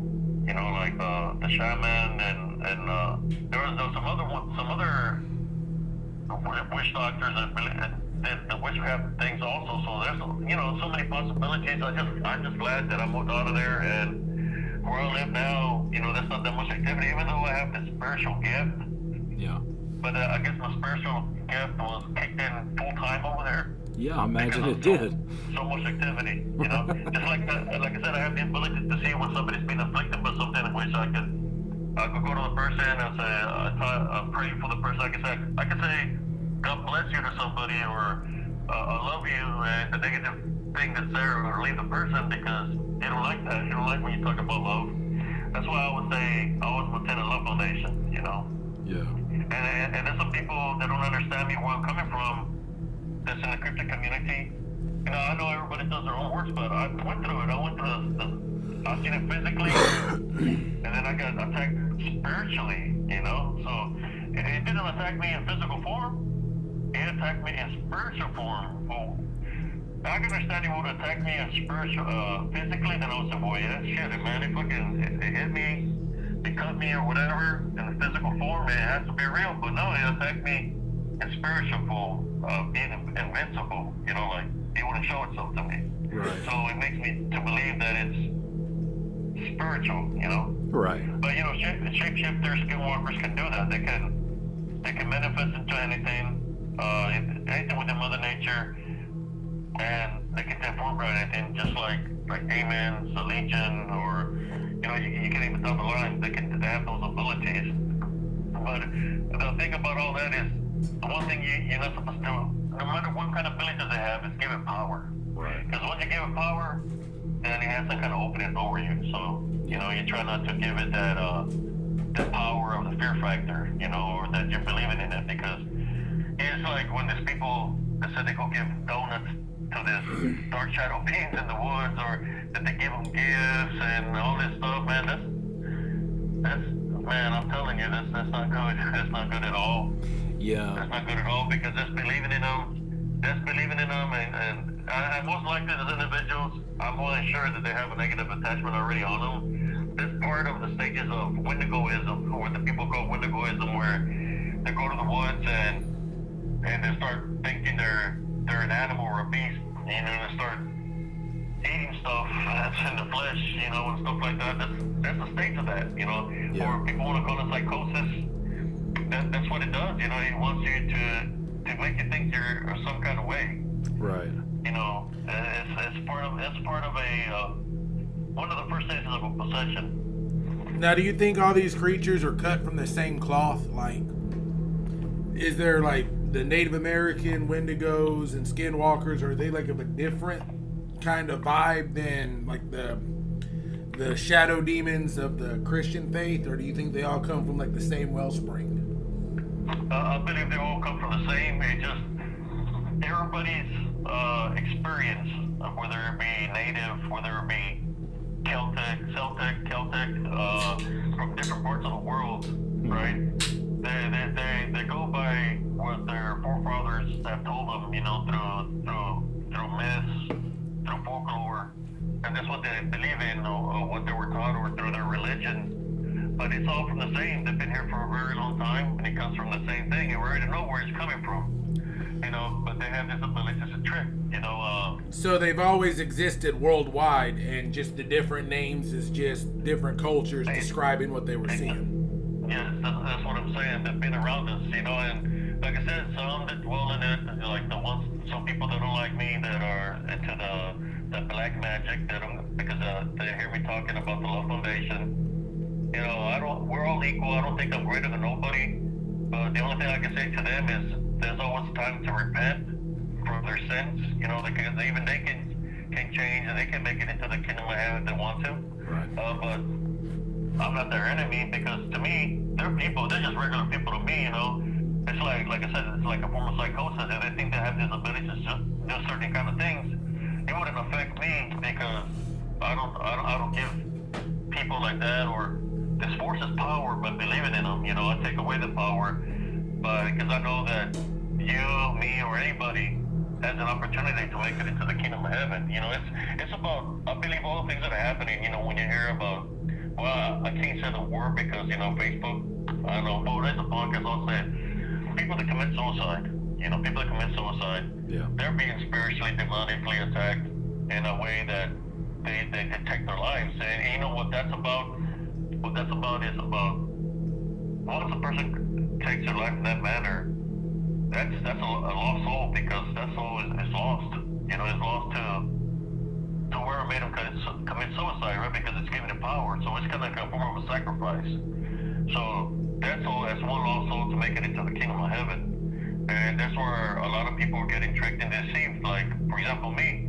Well, what's happened to me, that's what he wanted. It made one final attempt towards the end. I forgave the man, the story of the man that approached me that said it was a Satanist. Because that man had to do with my parents' death. So I forgave that man. Even though he wasn't here, I forgave him. Because, I had animosity, I forgave him. Because I looked, I said, what am I doing wrong? Did they keep on continuing to spiritually attack me? So I forgave everybody from my past. And the day that I forgave, I felt real good, because I forgave, and forgiveness is part of love. And I'm still living there in the mobile home park. That night, they came through a wall. There was two of them. I could see their dark silhouettes. And they looked at me and said, we want to show you something. So they showed me telepathically. They took me to a place like they call Sinai. And I could see all the people that were being tortured, where the flesh goes off, comes back on their body. And they sent me their names, but I can't remember their names because I didn't want to give them power. Yeah. So they're showing me all these things of what they do to the souls down there, And then we came back to where I was at, I was still in the room, and I could see them. And they said, we want you to do something. So we want you, I didn't say what. They just said, we want you to take your life. You take your life, we won't mess with nobody in your family. They said, but if you don't take your life, we're going to come after who you care about the most is your son, Yeah. So I told them, first of all, my son is protected by the Heavenly Father. And second of all, because I already knew I had forgiven, and God is a forgiving God, I said, I bind and rebuke you. In Jesus' name, I'm taking authority over you. You're not welcome in my house. You're not welcome to affect any of my loved ones. And I said, I bind and rebuke, and I started calling upon the heavenly angel. Next thing you know, boom, they're gone. And ever since then, was when everything stopped. Everything that was happening stopped. And that's when I moved. But, So it's kind of like they run off the illusion of having power over you. Yeah. Like they try to make you think they can do all these things. Yeah, what it is if it's disembodied Nephilim, which I believe that's what they are. The disembodied Nephilim, they're always looking for a host. They're looking somebody, and most of the hosts that they use is somebody that has anger, hatred, vengeance. And those are the people who are, they might be on the wrong path, like maybe they like to drink a lot, and that's an opening, or they're on drugs. and he uses them, he jumps in them to either use them or sometimes take them out, because that's what their mission is. What they're mad about is disembodied from Nephilim, they're not God's creation. They were created by the Watchers. So the disembodied Nephilim is roaming around this earth, causing all this chaos and havoc, whether it's in the riots, whether it's with this COVID fear mongering, the news media mongering, or whatever. The disembodied Nephilim wasn't created by God. They were created by the Watchers. So there's no way they will ever make it into the kingdom of heaven because they're not God's creation. We are God's creation. We're children of God's children. So we have an opportunity to make it into the kingdom of heaven. So their sole mission right here on earth, just like before, when they were as a Nephilim, they were killing people, they were eating everything. They didn't care because, they were God's creation. Well, their mission right now is to try to deceive people and take as many people out and from their opportunity to make it into the kingdom of heaven, because when the time comes, the rapture and all this, the devil and everything that's involved with them is going into the pit of fire. They're one of them that's going to the pit of fire. Yeah. So they're trying to deceive a lot of people. Imagine a better way to deceive a person to trickery in this manner, but for them to lose their opportunity to make it into the kingdom of heaven. Right? So that's what the mission is. Right. To deceive a lot of people. There's been many. If you look at suicides, that's one of them. And there's other ways that they're working to. Look at how many people have murdered people. That's another way. There's so many ways that people are being deceived right now in this world, and they're dealing with the same thing. Just like I'm talking about this, like for example, Chicago. All the people that are dying all through gang violence, right? Yeah. At the same time that these things are happening, what else is happening there? All these cryptid sightings are happening over there in Chicago, right? No, he's actually onto something. There was kind of like a generic Mothman spin-off sighting been happening all over Chicago. They're like, oh, Chicago's a city. Where this Mothman coming from? No, it's because of the death. So if they're coming there with the red eyes, there's things that come with red eyes. You got the hellhounds that come with red eyes. You got the dark man with the red eyes. What is it called? I haven't heard of it. It's got the tall hat. It's got a top hat. It's got red eyes with a cape. Oh, I know. Yeah, he's a shadow person. Yeah. Well, in a formal way, they're kind of like a hellhound, right? They're there to collect the soul. Yeah. So all these people are seeing this. They say they're cryptids. They're not really cryptids. That they're seeing. What they're seeing is this disembodied Nephilim. Because the disembodied Nephilim take many forms. If you ever look up disembodied Nephilim right now in the Bible, or not in the Bible, like just look it up and look at the pictures. If you see some flying in the air, you see some in the ground, you see them in the water. They take many forms. So the Watchers, I don't think they just slept with women. I think the Watchers, when they came here to Earth, they slept with everything, other animals, whatever was created, this disembodied Nephilim. But that's what the flood was created to destroy all that. Right. But they exist in spirit form, in which, imagine if one of the disembodied Nephilim, right, which are their demons now, had a creation through like a lion or a wolf, right? They can take those forms, but they have those abilities. There's angels. There's different rankings of angels. 1/3 of the angels go from the heavens, and out of those rankings of different angels, cherubim, and you got different. The 1/3 that fell, some of those have those capabilities that fell to earth also. So that's what we're going through. And what we're really going through right now is an unseen spiritual battle that people don't fail to realize. I'll talk about Love Foundation. There's people that make fun of me just because I talk about love. That's fine. But at the same time, why is the person making fun of me? When I'm trying to do something good, the reason I believe that the person making fun of me is because within himself, when I talk about Love Foundation, that individual doesn't want to forgive somebody that he has hatred to. So in a sense of way, he has an opening where he might have a negative attachment by something that's causing him not to forgive. Because when you don't forgive, it's kind of like you're being bonded. Who wants to be bonded? Who wants to be controlled by somebody? Nobody wants to be controlled by nobody in any kind of way. So you want to be free from any form of bondage, whether it's physical, we're spiritual. You want to be free, and that's what it's about. That's what the works that I do.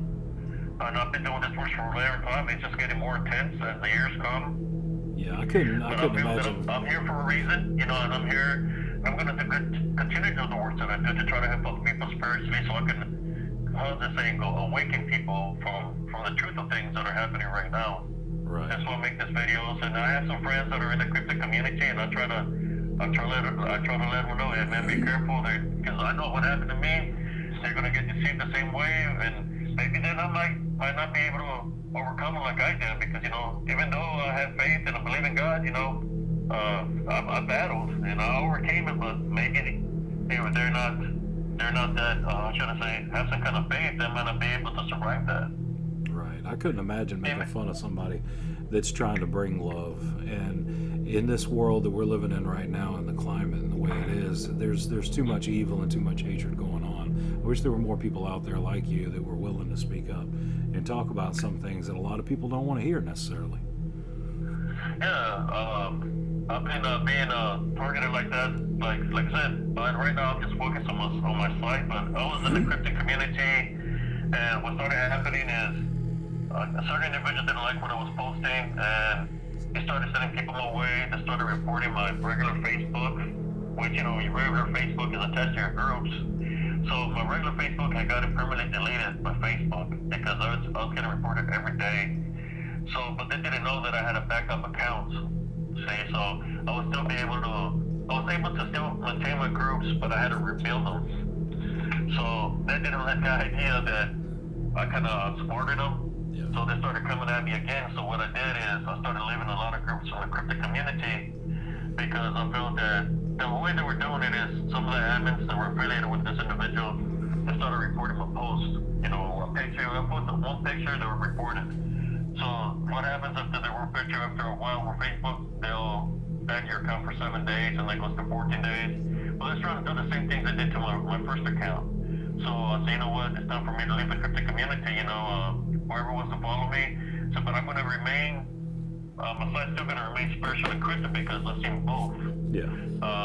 And that's why I remained. And then some people, there was one time somebody asked me, how come your site says spiritual and cryptid?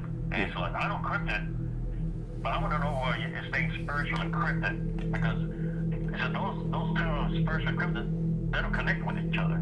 You know, that's what he told me. I said, well, I'm glad you asked. And then I just started telling them all the story, and it's like, whatever they were trying to do, you know, this other podcast, it backfired on them, because I let them know why I did it. You know, just like I explained to y'all. You know, when something's trying to make you seem it's real, but then it attacks you in spirit form, you know, because you can't see it, that's more dangerous. At least something that's coming at you, whether it be a rabbit dog, a wolf, you're able to fight against it because you're seeing what it's doing, or any kind of animal, you're able to move away from it. But imagine getting attacked by something that's unseen.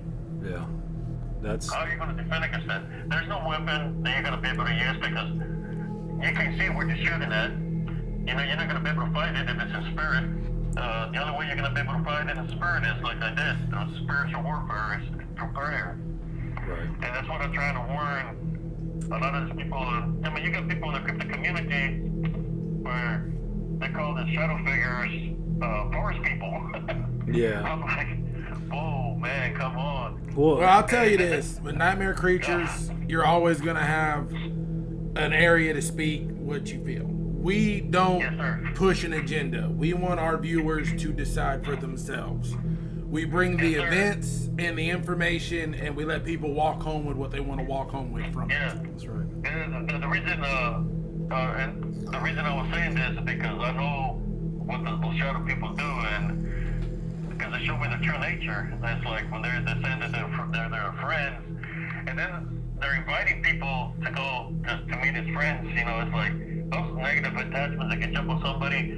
And what's worse is this, you know, yeah, I know, I understand there's people that are cryptid, maybe they might believe they're cryptid, but what they don't understand is, if they get a negative attachment, and this is a demon, right? The shadow people are really disembodied that from. This negative attachment, when you go back home, if you don't do the right procedure, it's going to follow you home, and you're going to start having all kinds of problems at home with your family, and you're going to start getting sick. because you have this negative attachment. So it's like they you. leave a taint on you.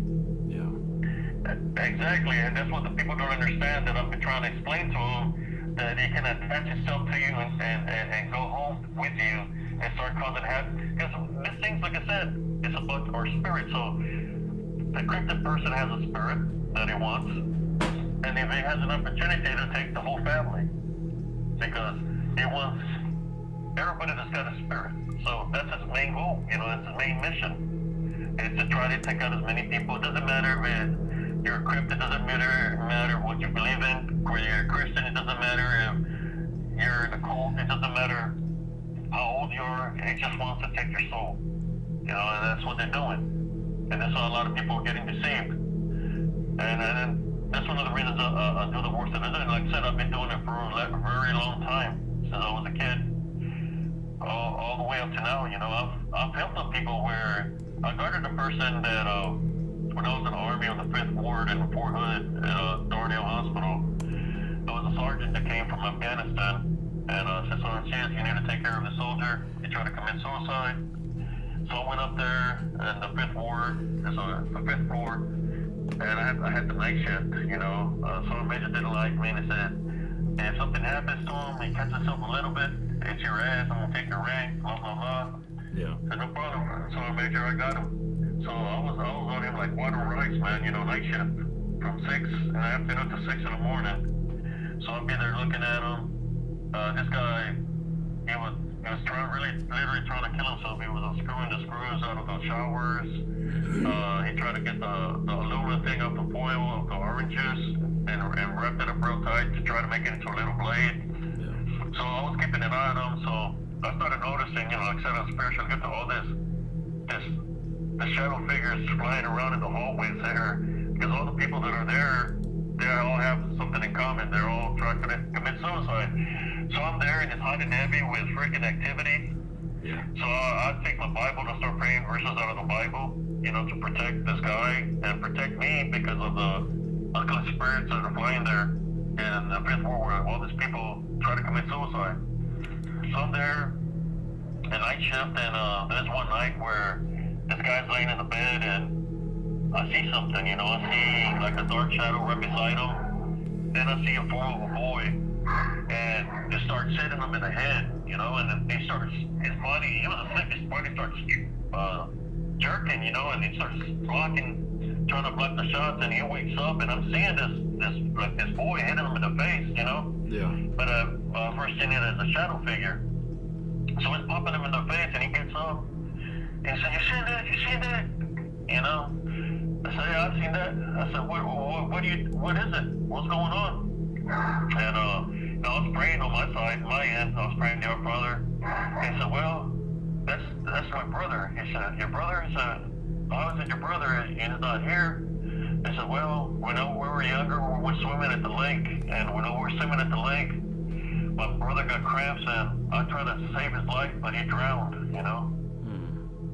So I said, but I know what I've seen, because I'm here taking care of you. I said, I know I've seen the form of your brother, but I know it's not your brother. It's something that's tricking you to believe it's your brother.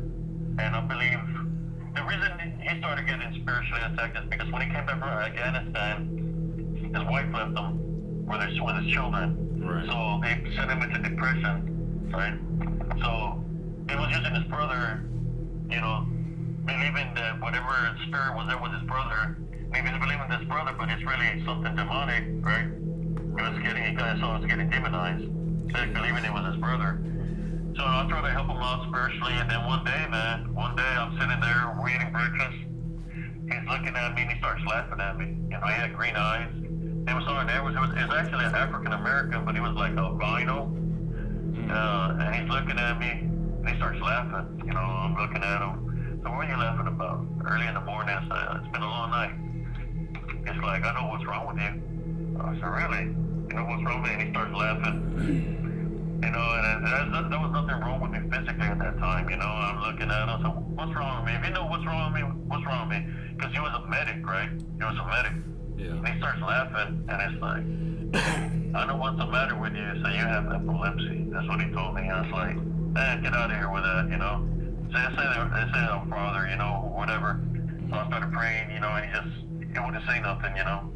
But the doctors will come to me and they'll tell me, we tried to talk to him, but he never says nothing to us. And we see that he talks to you, but he never says nothing to us. Right? So, you know, after that happened, I said, man, it seems like he's demonized in some kind of way. So I go to a sergeant major, Sergeant Edwards, I think there's something wrong. You need to get a priest or something. Some kind of exorcism. I believe he's demonized, you know? Yeah. He's like, Sergeant Sias, I don't believe in that shit. You know, Sergeant Major. What I'm gonna do? You know how I'm gonna take care of this guy? So I'm gonna shaft him out of the army and get him the fuck out of the military. He don't belong here. Yeah. Right? And I was like, Sergeant Major, you need to help out this guy, man. It's being demonized, being spiritualized. I told you I don't believe in that shit.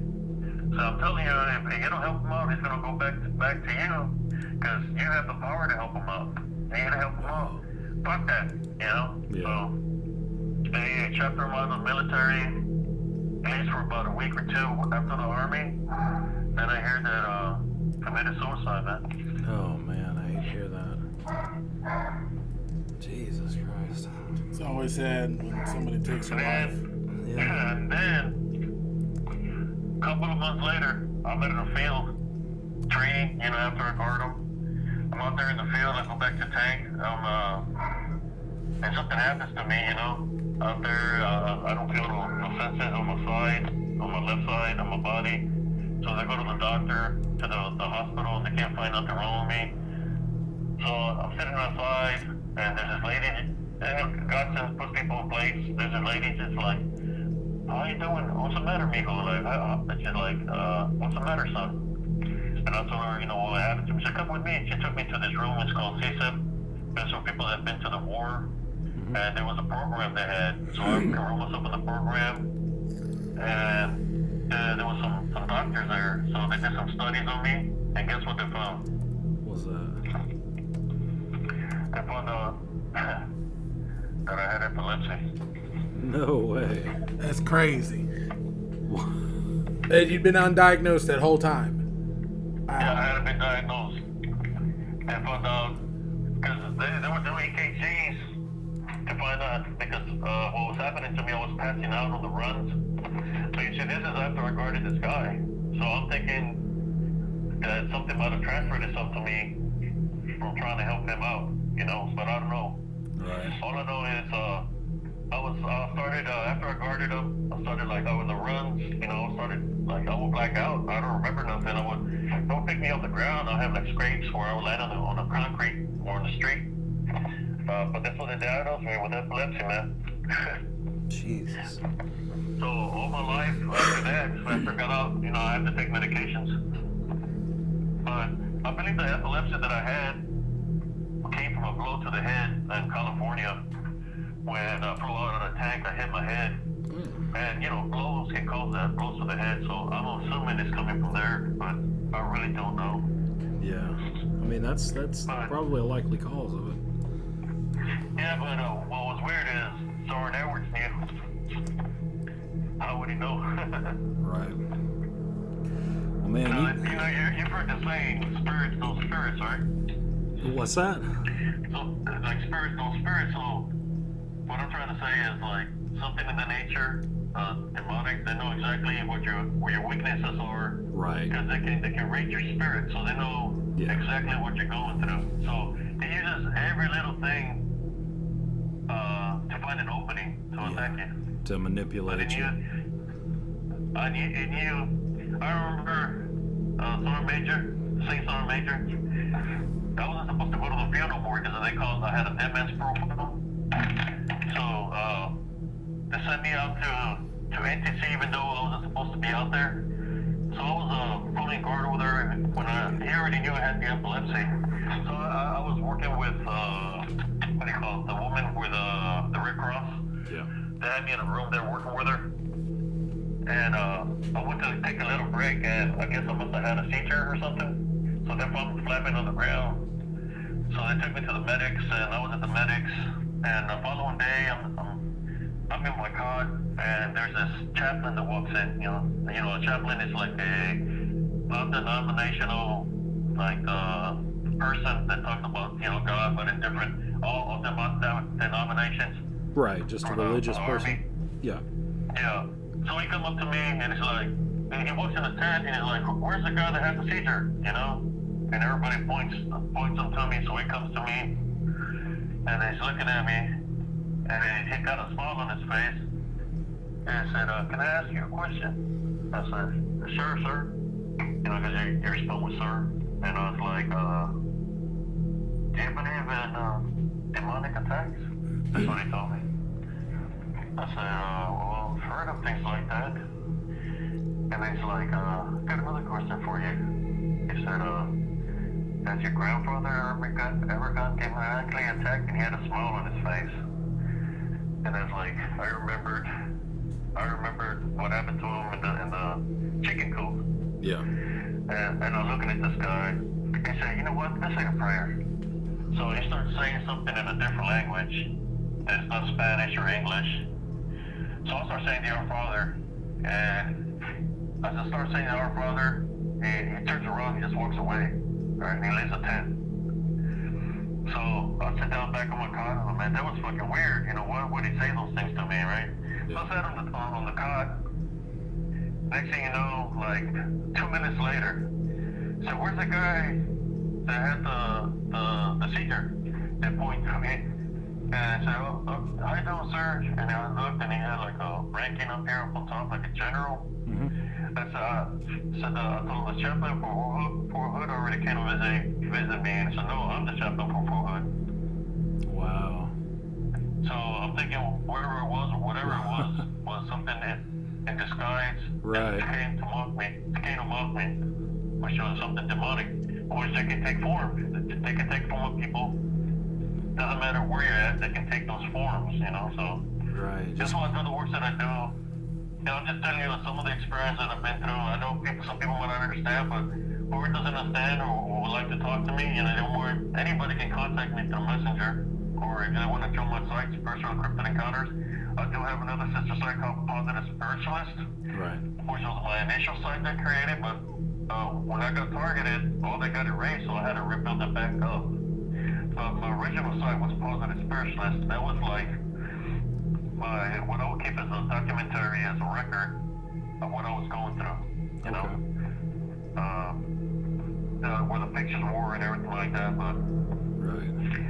yeah, I know, and I don't mean to offend nobody in any kind of way. I just talk freely, of what my experiences, and I don't mean to disrespect nobody, whatever they want to believe in, cryptid, they want to believe in Bigfoot, aliens. Yeah. I don't mean to disrespect. I'm just saying my encounters, because aliens, I've seen flying objects in the military when I was in the Army in California. I've seen flying objects when I was out there in war.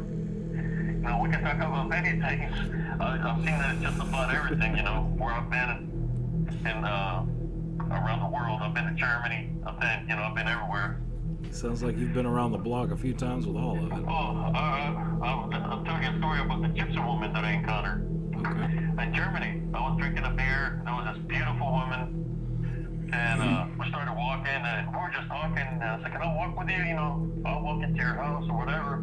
And she was walking the same vicinity where I was walking. It was already late, and we were just talking, and she was like, "Yeah, you know what? I know it's kind of late here. Why don't you come lay down on my couch, and then you can walk to the village, So sure, I was like 19 years old. I was, youngster. Yeah. So I was there on her couch, and then in Germany, the culture is different. So then she's like, "Hey, you can come lay down over here in the bed with me." And over there, the women, they can get naked right in front of you, but that's their culture. That's how they are. Right. It's not like here in the States that, they have to wear some garment there. So she was naked there, and I was like, because at the swimming pools are the same way, they can get naked right in front of you. So I'm there like, that's their culture. I gotta respect their culture. Yeah.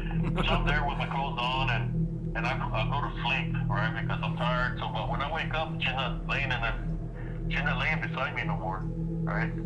So when I look, she's in the doorway of the bedroom, and she has a piece of broken glass in her hand. she's sitting on the wooden floor with a glass, and blood is coming out of her hand, and her eyes are rolled back white. Whoa. So I'm there and like, fuck, man. I'm like, what the fuck?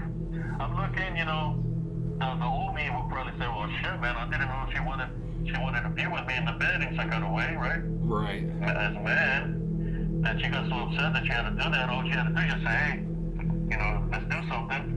But that's not what I've seen. I've seen her being, let's say, being spiritually possessed by something. So I'm there, I get up, and I'm looking at you smacking the thing, and just mumbling, foam's coming out of her mouth. I'm like, what the hell? You know, what the hell did I get up and get off? What the hell did I get myself into? And she's not looking like the same person that I've seen. She's looking older from the face, you know? And I'm like, what, is she like some kind of witch or something, you know? Yeah. So I just go around her as a gypsy. So I go around her real slow, and I walk backwards because I don't want to give her my back. She got this big old sharp freaking piece of mirror in her hand. So she had like 3 or 4 locks on the damn door. And I'm like, oh shit. So I start unlocking it real fast, you know? And I'm looking to see if she's gonna run behind me. I open the door. I didn't even close the door. I just took off. Boom, I took her running. I'm running fast, you know? I was like 155 pounds. I was flying down the street. I could see the base. I'm like running, looking back. Because I was like, man, I wanted her to be coming gliding after me, you know, in the air. So I'm running. I didn't even go to the front gate. I was so scared. I was 19 years old that I jumped the wall, man. Wow. The wall was like 16 foot, 18 foot, I don't know how tall. I jumped and ran over. I jumped over like a cat, dude. Like, I was so scared, you know? Jesus. Yeah, imagine so. I'm just showing the story with you. I was 19 years old. Right. That's wild. So they've been attacking you all throughout your life. Yeah, it's been like this for a long time, brother. It doesn't matter it doesn't matter where I'm at or if I'm in a church. I've seen things happen in the church where, you know, when people go and pray, you know, and you know, a lot of people that go to pray, they go ask for forgiveness because of the path that they're on, or they might be on a bad path, whether it be having a relationship, they're in a, you know, cheating on their wives, or they're on the bad road. Yeah. You can literally see. That's one of the reasons I stopped going to the church. You can literally see this dark figures jump out of them, jump to another person, to another person, to another person in the church. You know, like I said, I've always been able to see this. So one day I went in there, and I was praying, and the person in front of me, every time I was looking at the priest, he moved his head to the right to block my view. So I moved my head to the left, and he was moving his head to the left, and he was like moving like a snake, like blocking me. I was like, what the hell? You know?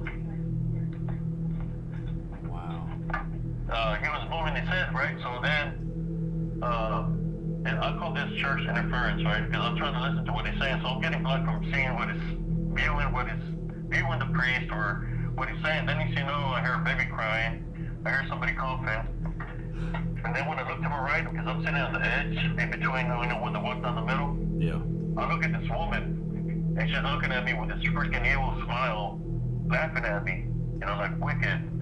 I was like, man, it's just my imagination. So I was just like, you know what? I can't listen to what he's saying because everything's blocking me. It's like, so I just start praying to our brother within myself. So I get in my car. You know, I'm like one of the last ones there. So I just get in my car and I'm driving down the road. Next thing you know, this Camaro comes out of nowhere and runs me off on the road. Runs me off the road. And guess what it is? The woman that was laughing at me wickedly. No way, trying to kill you. Jesus Christ, man. But yeah, that's a story of my life, man. So the spiritual battles that I go through on a daily basis with my wife, and that's one of the reasons I didn't want to get married, because I didn't want the person that I got married to be anything happening to him in any kind of way. But she understands me now, because at first she wouldn't understand, but she said, you know what? You get placed at certain spots at the right time. I noticed that. Yeah. It was one night. I was supposed to go walk during the day. So the day passed by, and then at 10:30 at night, I was like, you know what, I'm going to go walking right now. You know, because we shouldn't be afraid whether it's day or night. So I'm walking. I moved to a new area. I'm walking. I'm making a video for my group. And then as I'm walking, I'm getting near the road. My camera on my phone, it goes away from my face and reverses to the other side, and it's going back and forth. You know, like what's making it switch like that? So I start slowing down. As I stop walking, the momentum of my walk, I can see something pass real fast in front of me, and I hear boom, and I look, and I see a car flying in the air for like 50 yards and land in the ditch. So I'm looking, and I said, what the hell was that, you know? So I go and I look, I go walking, and I see the car move a little bit on this little dirt road, and it's an old lady, you know, an old lady like 70-something years old. Yeah. I said, ma'am, are you okay? I said, well, I thought this was the exit to go to put gas at the Buc-ee's. But it was a stop sign. She missed the stop sign and hit the curb. And it's like they hit the curb and both of her front tires blew up. Oh, man. And she went into the ditch. So I'm there with her at 10:30 at night. And I said, you okay, okay? So I called my wife, and then she goes over there to be with her so she won't be scared. And she said that her husband was at the hospital in Waco. Then he got transferred in Waco to the hospital here at the VA. And she was going home. Well, she's going to go put gas to go home to get some rest. Yeah. And if my camera wouldn't have flipped, you know, by itself back and forth, Yeah. I would have gotten hit by that car. Wow. Whoa. That was divine intervention. But at the same time, I was there to hear her story. So when I found out about her husband was in a hospital and all this, I prayed for her and I prayed for her husband because I felt that something was there. Something was trying to actually get her. But since I was there at that moment when it blew up, it's kind of like my energy or the angels are rolling because, you know, I was making a spiritual video that it helped her from flipping over or getting seriously hurt. Yeah. So, in a sense of a way, you know, we prayed and everything, and I prayed for her and her husband, but I got placed there for a reason.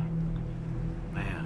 That's crazy. But it happens like that sometimes when you're spiritual. Imagine the people that, it's kind of like me, I don't have to go bang on the wood. I don't have to go don't make no yells. It's because of who I am as an individual, they'll come to me naturally, you know. If people want to use me as bait, you know, they're more than welcome, but they'll see for themselves.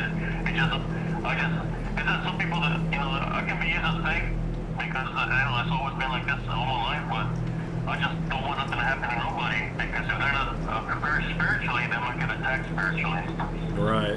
I don't know if that makes sense. Yeah, it's probably a bad idea to use you as bait with all the stuff that you've had going on in your life. Yeah, no, what I'm saying, so people can see that what's there, that might not be what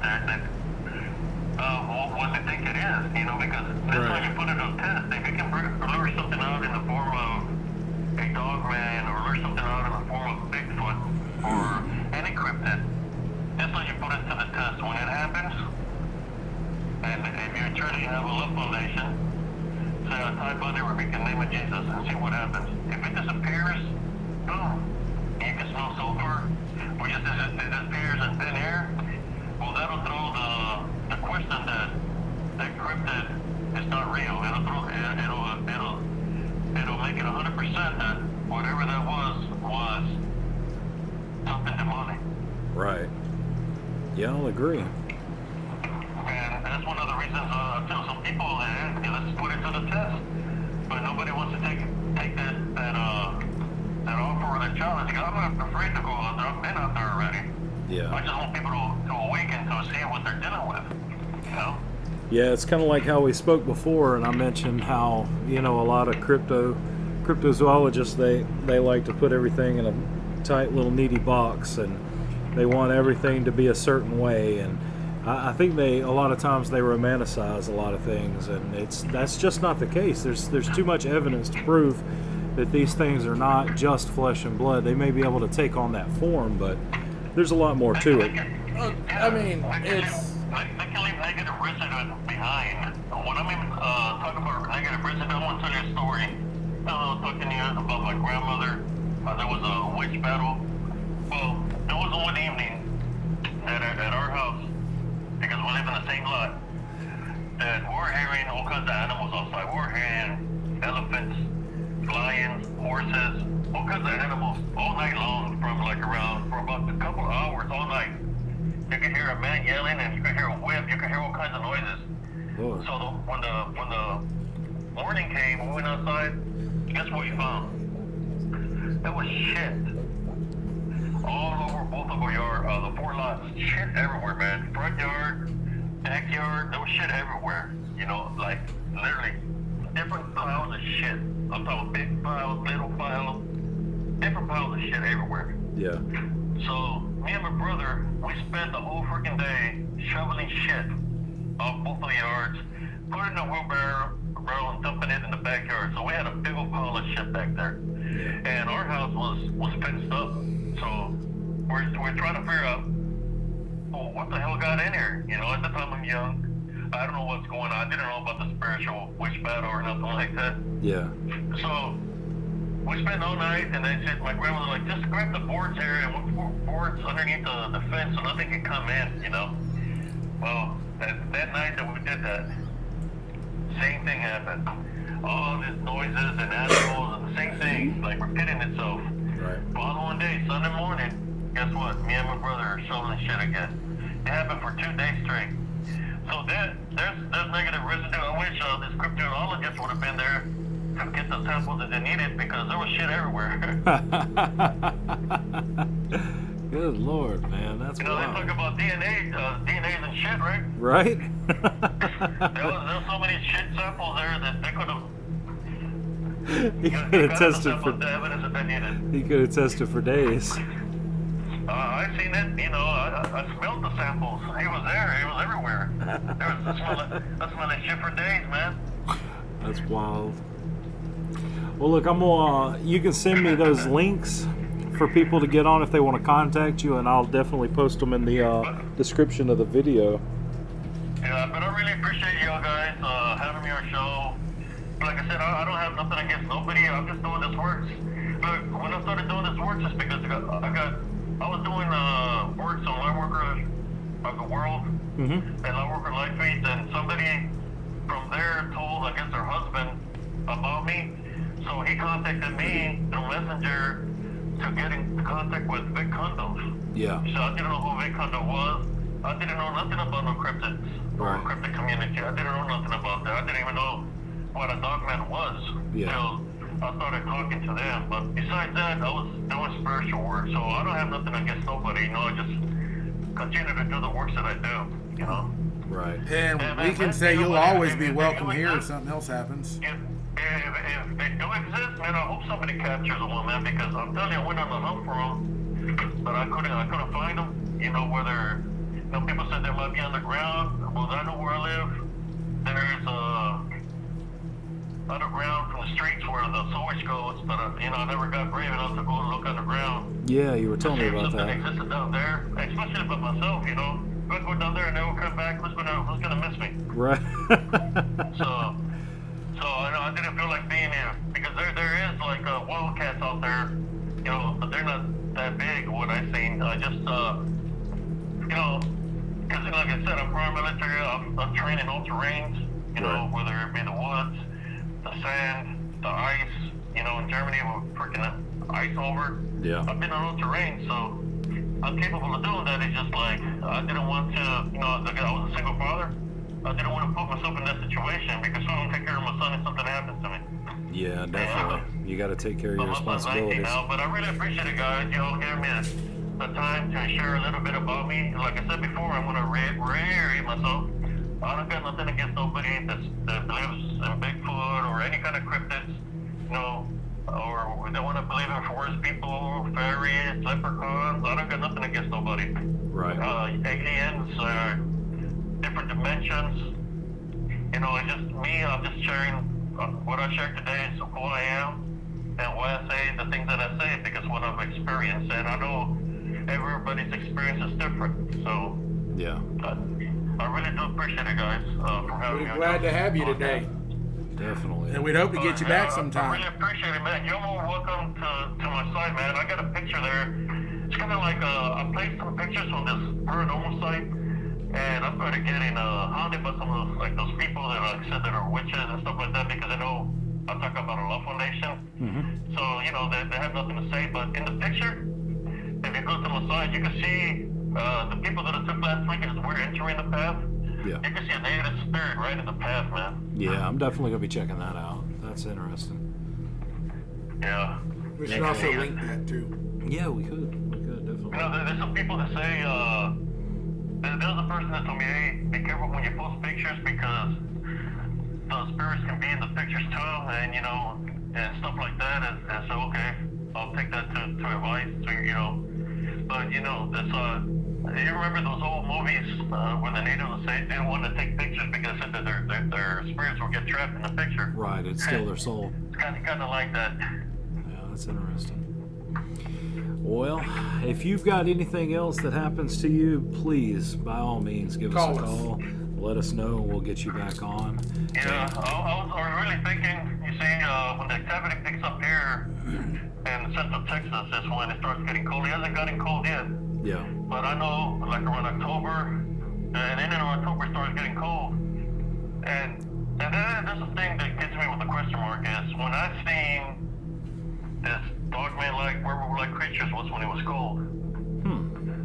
I wonder if they... It's when it was cold. And I was saying, for wherever's Cryptid, right? Yeah. Because I can give you another incident where the cops were chasing this shadow figure in the park because they were called by a lady saying that there was a peeping Tom. Yeah. So the cops, there was like 5 SWAT cars hitting it with a spotlight, and you go and see a shadow with a spotlight, and they're chasing it. They're chasing it through the park. They're set up all over the park trying to capture it, and they take off right in front of them through the woods. You know, and I had already dealt with it. Yeah. And the cops say, you know what, I'm not going to report this if you're not going to prove, because if we do report this, they're going to think we're crazy. But, yeah, they exist, man. But all I'm saying is around October, November, when it starts getting fresh, that's when I encountered a dog. And when I went out there into the woods, when the woman was crying for it, is when it was fresh. It was cold. Huh. So that's just a thought, you know, for whoever might be interested. I'm not afraid to go there because, you know, I lived there for 15 years.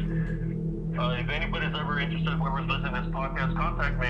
If y'all want to go when it gets cold to see if whatever is there is coming out of the ground or the shores, you know, if it's real, maybe we might get lucky, but trying to capture a picture, I don't know if we can capture one because they're massive, but if they're real, and or it could be a possibility also of following the hunt migration, you know, because I follow the deer. Right.